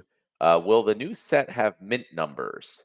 That's a good question. I will say, and Blaze, feel free to jump in, but I will say that we're not every single card is going to have mint numbers. There's a bunch of complications around card combining and all that stuff. But we are planning to include mint numbers on at least some of the cards in certain conditions in the new set, and we'll have more details on that when we get closer. Does that sound good, Blaze?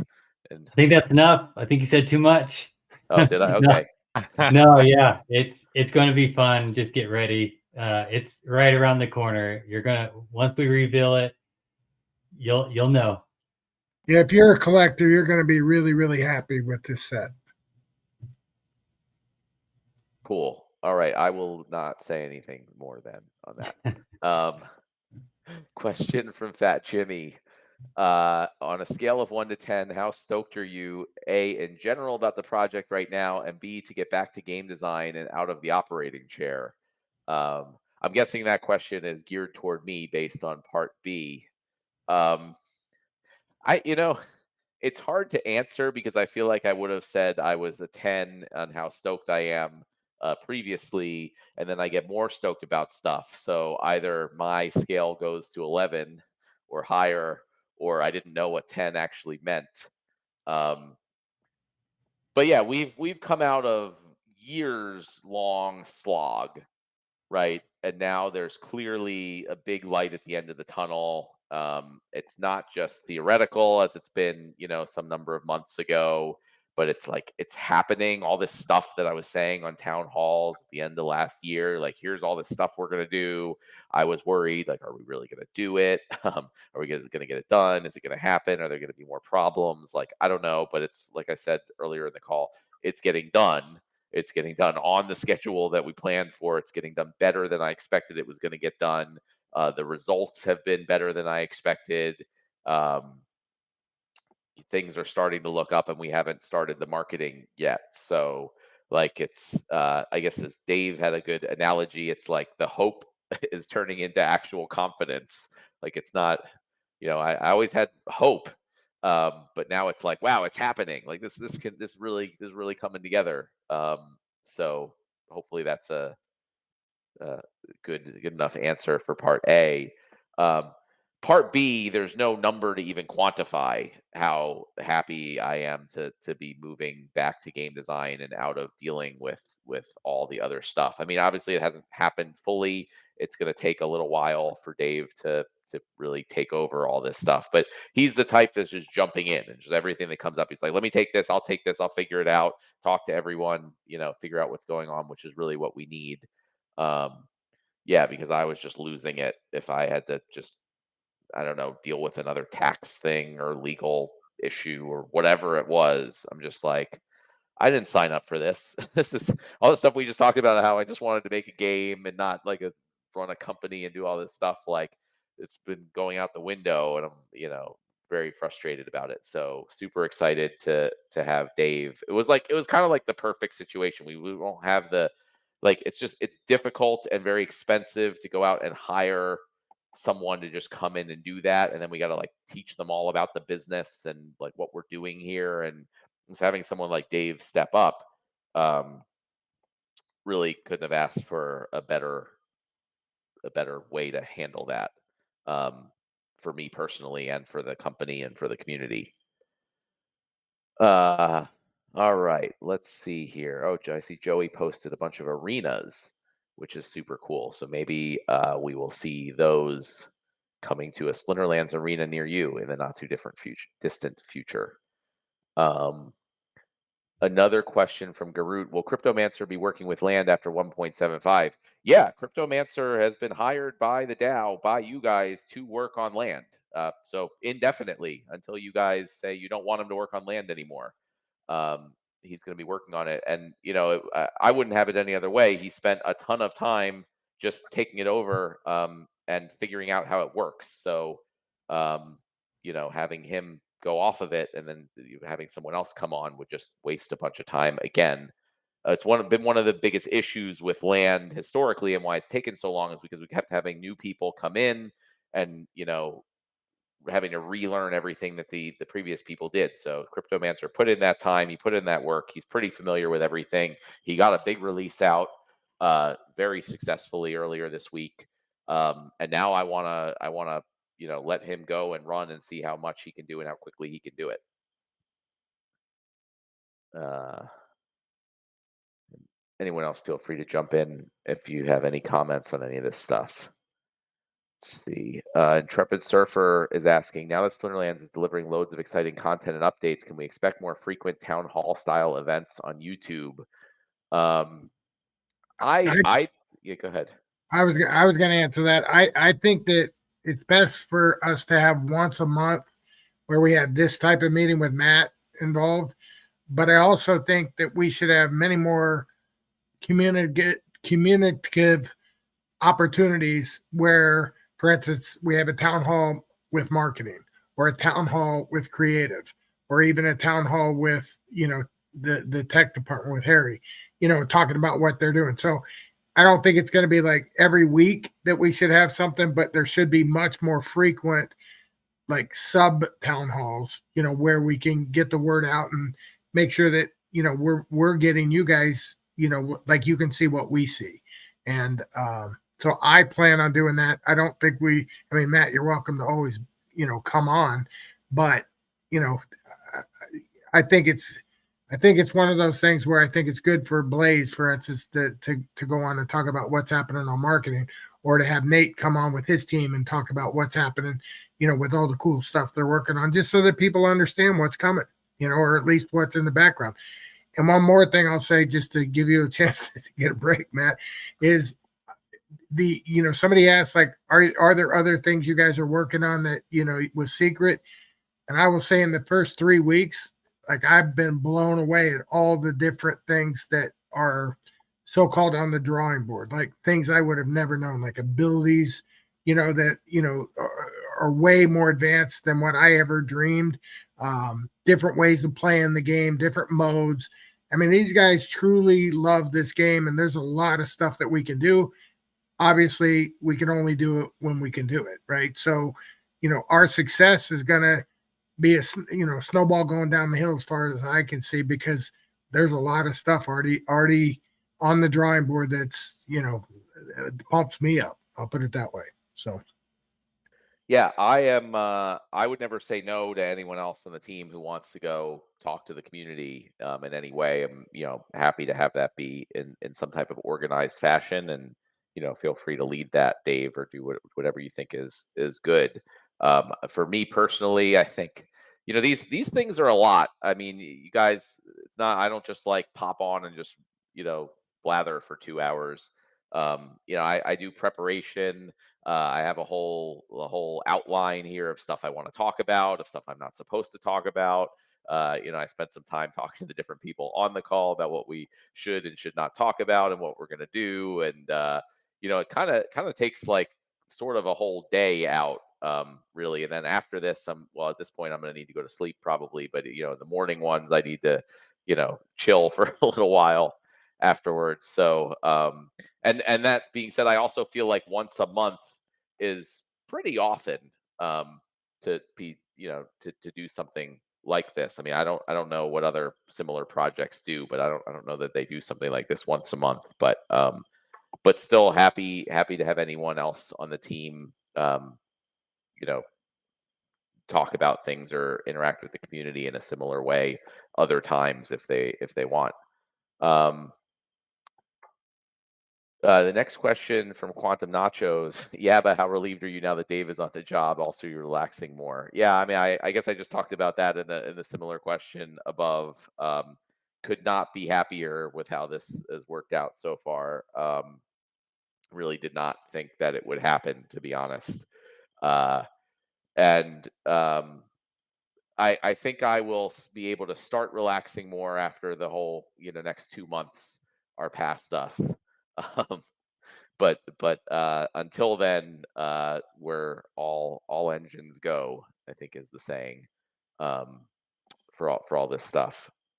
But yeah, give Dave a little more time to take over things, so I can really just disappear for a while if need be. Um, No, I'm not going anywhere. But yeah, so we'll see maybe over the summer if I can relax more, and hopefully the rest of the team can have some relaxing time as well.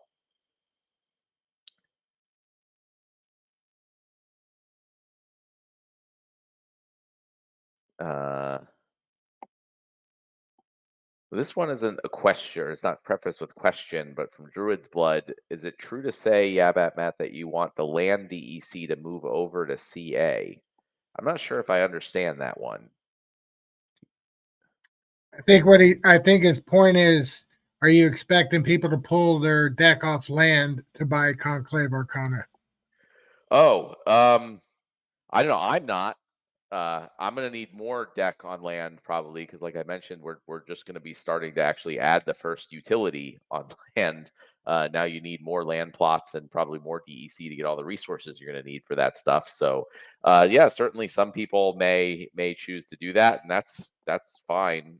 Nothing wrong with that. But obviously, they're gonna benefit more if they keep the DEC on land and get additional DEC to buy Conclave Arcana. So that's what I'd recommend, not financial advice. It looks like we have about 10 minutes left. I don't know how many questions there are, but let's cut off the questions now. I think we've had 20 minutes for everybody to get their questions in. As a reminder, feel free to post questions in the Town Hall channel in Discord at any time, even when we're not doing a live event. And myself or one of the team members, we've been doing our best to get to them and answer them as often as we can. Question from Garut: are we still updating Splinterlands' Facebook account? I haven't seen any recent update. It can be good marketing. I have no idea what's going on there, Blaze. Yeah, we'll kick that into gear when the timing's right. Timing's everything in marketing, and the log on that was a ton of spam, so we'll need to redesign that and do it properly. So we're being productive, and it's a great platform, and we'll figure it out. But right now our focus is to keep building, and then we'll lift our heads up here in the next 2 weeks and start focusing on other platforms. So we're getting there. Cool. All right. Yeah, I mean, like I said, the marketing campaign is not planned to really start until May. So hopefully we'll see all that soon.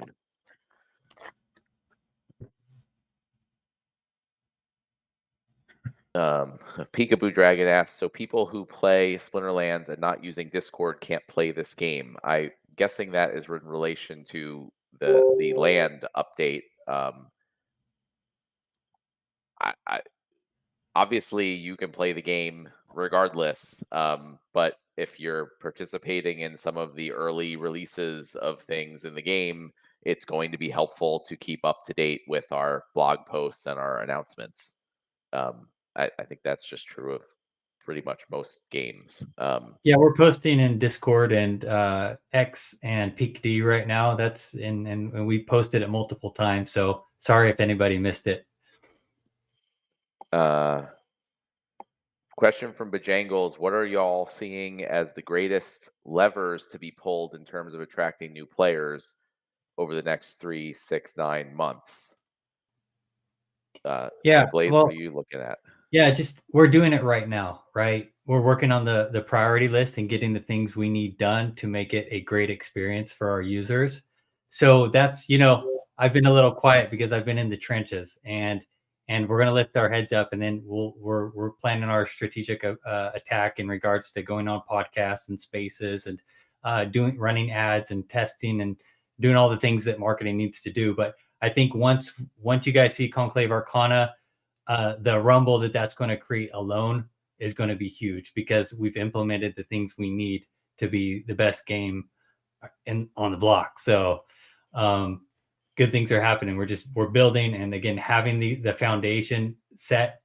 Because a lot of the things that Harry's doing and Nate's doing and that we're adding into the game is adding, once we get these things done, it'll be easy to come up with new ideas and implement them with the campaign mode, with the land, with the new foils, and it's going to make our jobs easier and then make the game funner because we have more abilities and more skins and it's really going to help.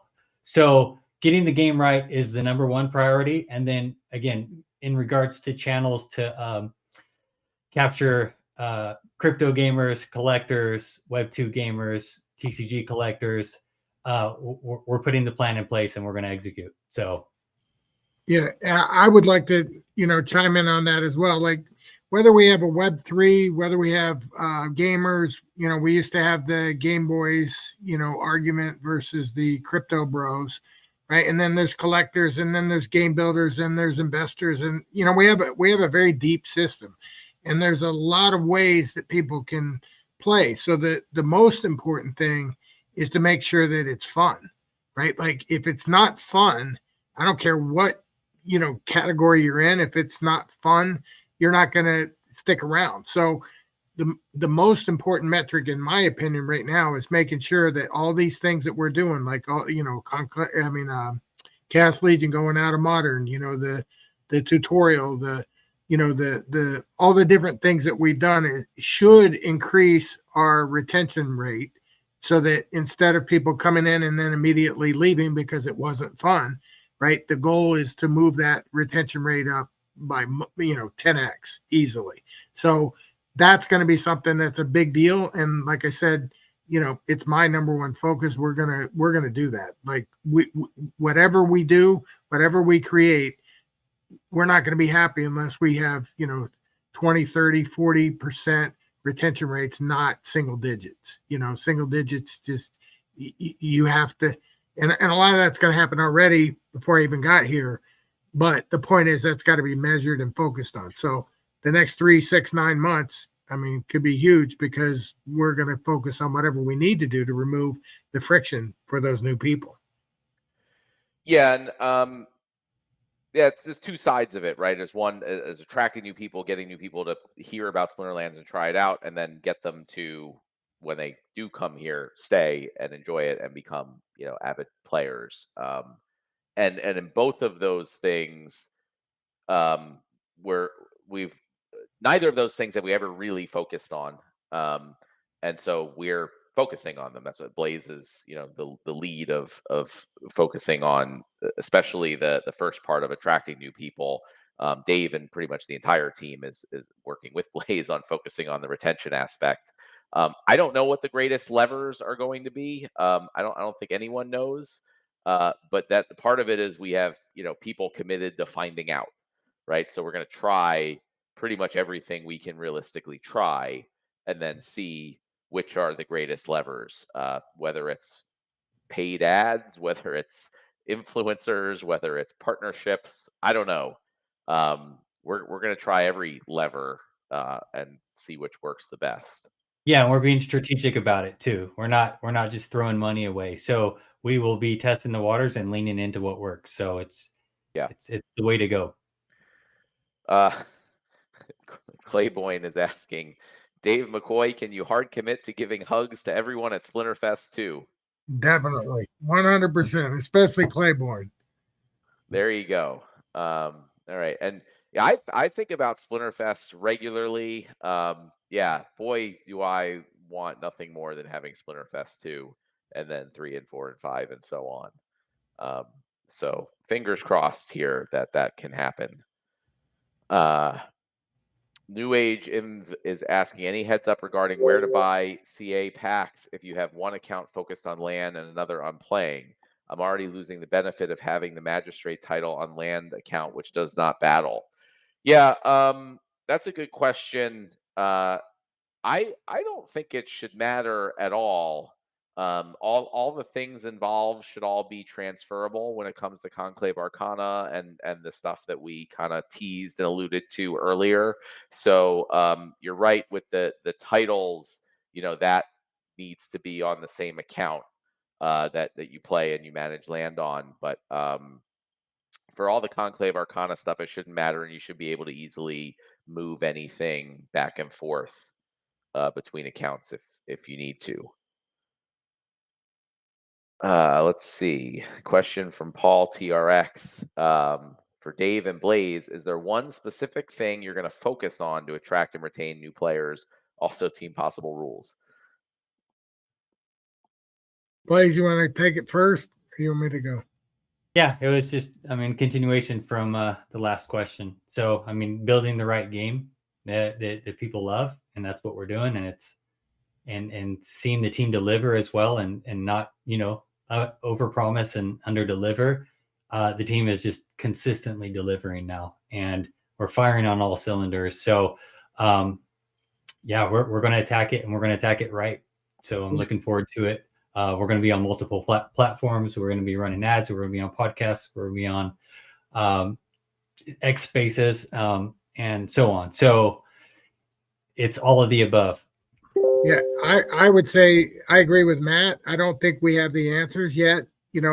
So we're gonna learn as we go. But the one thing that I think is most important is that you guys can be convinced that we're going to continue until we solve it, right? Like, I am not going to be happy to come on these meetings a year from now and not have this problem solved. So I don't know the answers. I know we're going to measure them. We've already got with our data guys are unbelievable. Butcher Block's incredible. We're going to pull the data that we need. We're going to make sure that those numbers improve, and and we're not going to give up. So that's my answer. Is the simplest thing. Yeah, and also I'd like to add, we're looking for authentic people who love this game, and we're not looking for paid hype for pump and dumps. We've seen the general routine with how that works, and we are really going to focus on doing this right and lead the way of future of gaming. So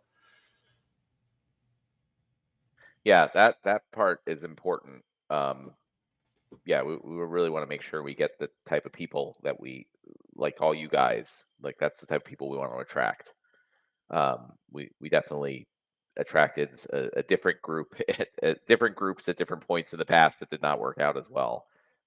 So we do want to be a little careful, not just uh, throw everything out there, no matter what. There's a very long question from Erroneous. Erroneous. I'm not going to read the whole thing. If there's very long questions, I'm not going to read the whole thing. I'm just going to summarize it, just in the essence of time. But the question is, why were liquids or drinks not included in the Secret of Praetoria white papers and only food? And it seems like he thinks there's an opportunity there to add additional large amount of DEC burns. So one,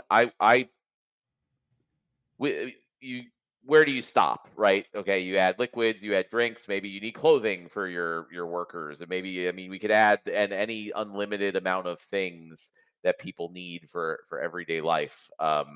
We could just add in and add in. So I typically don't just say here's all the different things we could add in and just put them in. I look at it for there's a goal, like what are we trying to do? So it seems like in the question, it's specified that the goal is looking to burn more DEC. So which is a great goal. I mean, obviously, that's pretty much everything we're doing the entire game is focused around getting people to spend more DEC, right? That's everything, and that all directly goes to the value of the SPS token. So literally everything from the Conclave Arcana, the marketing to bring more people in, everything is sold for pretty much under, when you boil it down, it's DEC. So yes, that is the goal of everything, is to burn more DEC. Um, I I don't know that we need to say, like, there's not enough DEC burning and we need to add more at this point, right? Land 1.75 just released a couple days ago. We have not started to see any of the effects of that yet. Really, I mean, maybe just a little scratching the surface. We haven't started adding the in-game utility for land yet. Not to mention all the other stuff in the Land 2.0 white paper, all of which pretty much is going to require or use DEC in some way. We have Conclave Arcana, which is going to be sold for DEC. That all goes to the DAO, 50% to the DAO, 50% to the company. And then just everything else that we're going to be doing in the game is going to be for burning or spending DEC. So I would first say, instead of just going, hey, let's add more stuff to an already very complicated system that we need to work to make simpler. I want to see how what we have planned goes. then see if there's still actually a need to require additional DEC burning. And if that's the case, perhaps we could look at something like this idea with the liquids drinks or other things. So it's not necessarily a bad idea. I just like let's see if that's actually a problem that our existing plans don't solve before going in and adding more is how I look at that. Question from Claiborne. Does everyone know just how much the team cares and how hard they work? Oh, thank you, Clay. I appreciate it. I know people don't really have a way to know or quantify what I'm about to say, but you'd be surprised how many people are around nearly all 7 days a week working to make sure that all these updates are coming out are done well and that we're setting up the game to succeed for the long haul. All I'm saying is there's a lot of guys on the team living and breathing the game every day, and I hope you guys treat them well when you see them in Discord and try not to be mean to them. Yeah, thank you, Clay. I really appreciate that. I mean, I think everyone knows, but just in case, I'll mention that Clay, is the manager for the DAO. So he also is one of the people working 7 days a week to make this product successful and succeed, and deserves the same that the team deserves, I think, and the thanks also for the work that he does. It was interesting because when that was first brought up for the DAO to hire a manager, there was people that were saying, "Oh, that's silly. What does the DAO need a manager for? What's he even going to do?" Um, and I don't think anyone's saying that now, seeing how much there actually is to do and manage for a project like this. And I think it's only going to grow as hopefully the project becomes more successful. So thank you very much, Clay, and the same right back to you. Matt, I wanted to say something about that because it prompted something I forgot about. Yeah. I agree with you, by the way, on Clay. I mean, he's unbelievable. I'm actually on the board, of the SPS DAO, and super professional, super on top of everything. And Billy Jangles and Matt Clark are also incredible. So we're blessed to have them. And the one thing I wanted to say is I believe in the new role that I'm in, it's probably best to keep that distance between the DAO and the company. So I have told Clay Jangles and Matt Clark, that I wanted to, have this meeting, like, and then, or have this town hall, let everybody know. And I want them to at some point transition me out, not because I don't want to do that, but I just think it's better if I'm not, compromising the company and the DAO. They should be two separate entities. So I just Yeah, want to make a point. that's a really good point. Thank you for bringing that up. That makes sense. Also, I mean, it's the same reason I, didn't apply to be an SPS treasurer or any of those things. Like, it's good to have a separation of DAO and company. So yeah, thank you, Dave, for everything you've done for the DAO to date, and then transitioning over to helping the company directly. I think is going to be great, and I'm sure there's still plenty of great people, you know, that you mentioned working with the DAO and making sure that moves forward. Definitely. Question from Mega Markets: what has to happen so that there'll be a Splinterfest this year? How do you see the chances on this? That's a good question. What would have to happen is I think the next few months would have to go real well.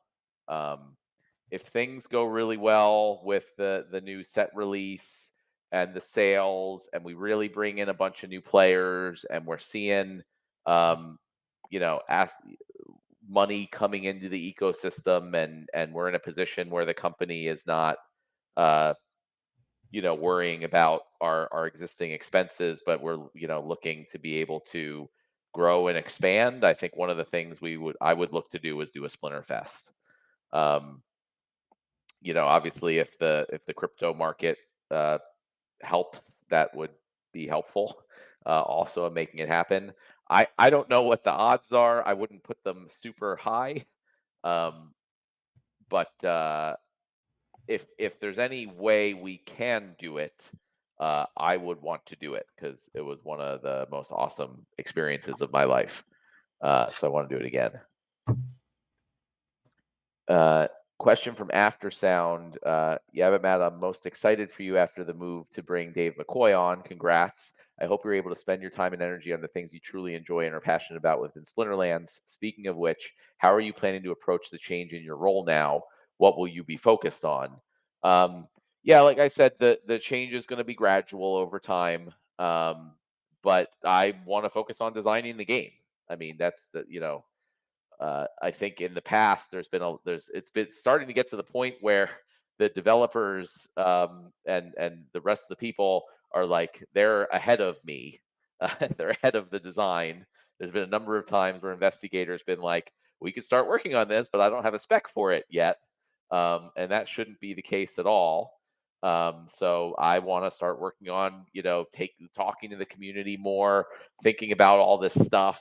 Um, like taking all the ideas coming in from a million different places and putting it down into an actual spec that we can implement and put in the game in a reasonable time frame, and just adds all this new cool stuff that we want to do, and be able to do it. The more time that I have to work on that, the more ideas we'll be able to consider, and the more chances we'll like hit upon some really cool new things that we can put into the game. I'll hopefully have more time to try out other games and other projects, crypto projects and non-crypto projects.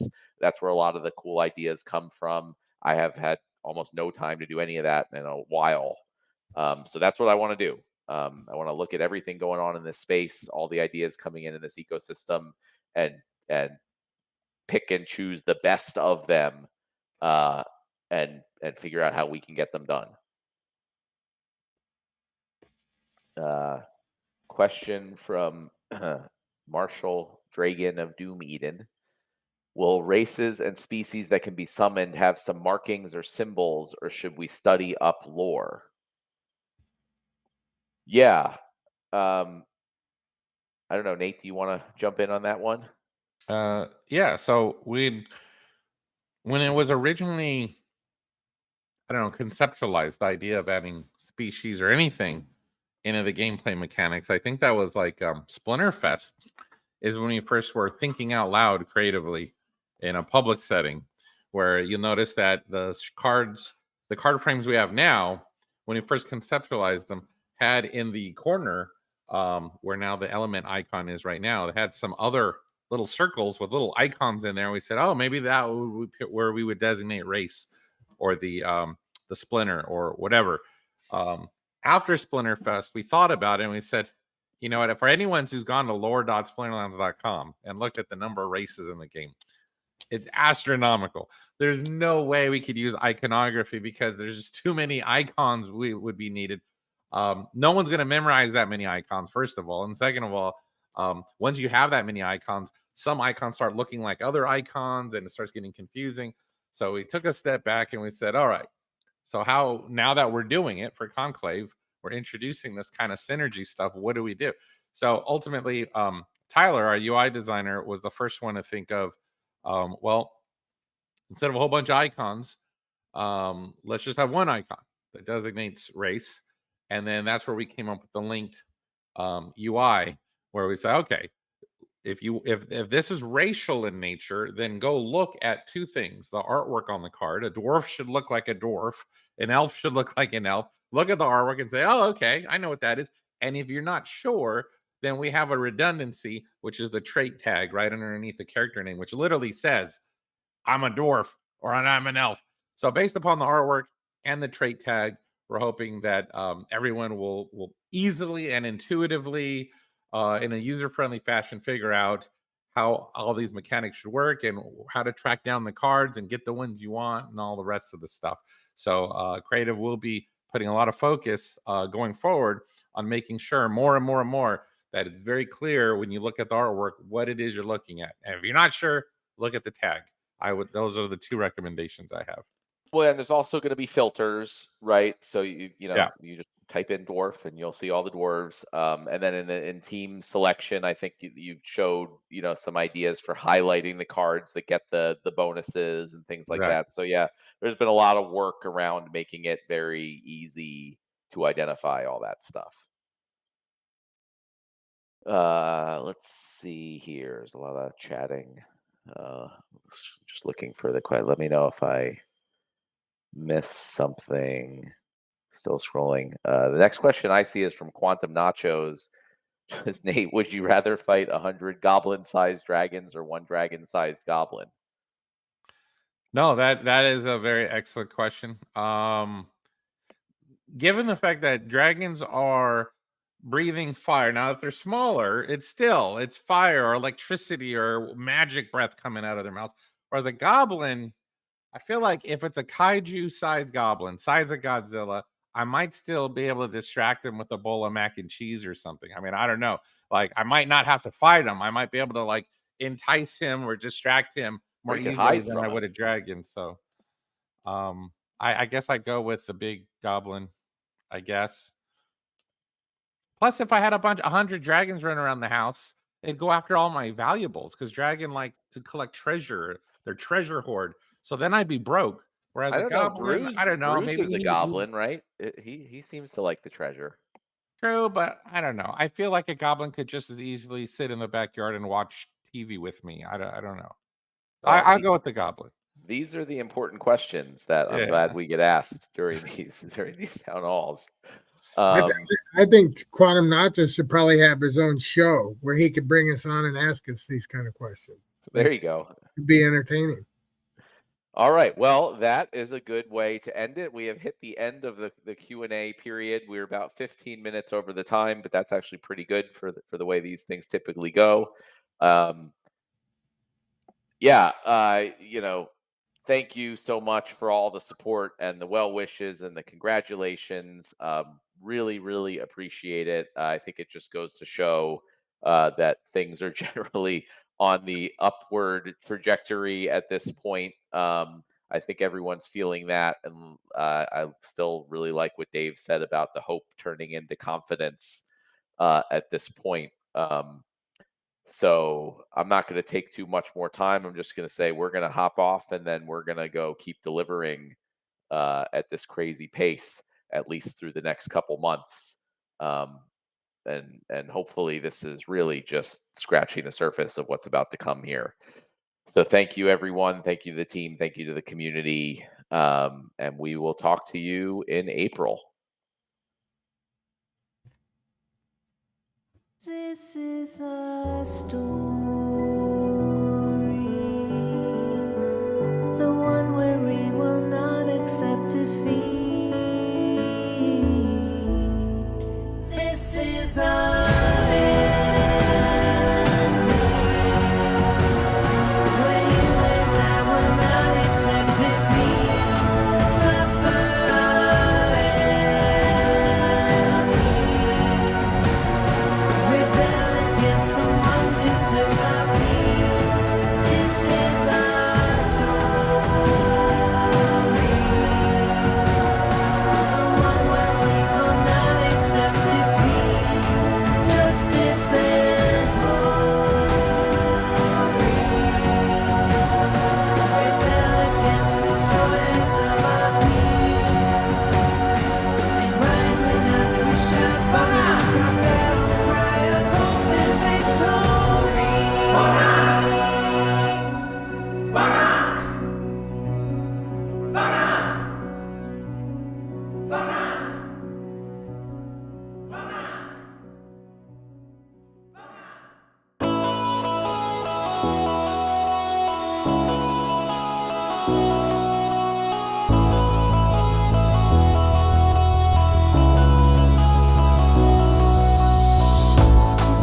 When chaos reigns and hope is lost, when your darkest days aren't saved by the dawn, we bring the light to help guide the way. We are with you. We are the Rift Watchers.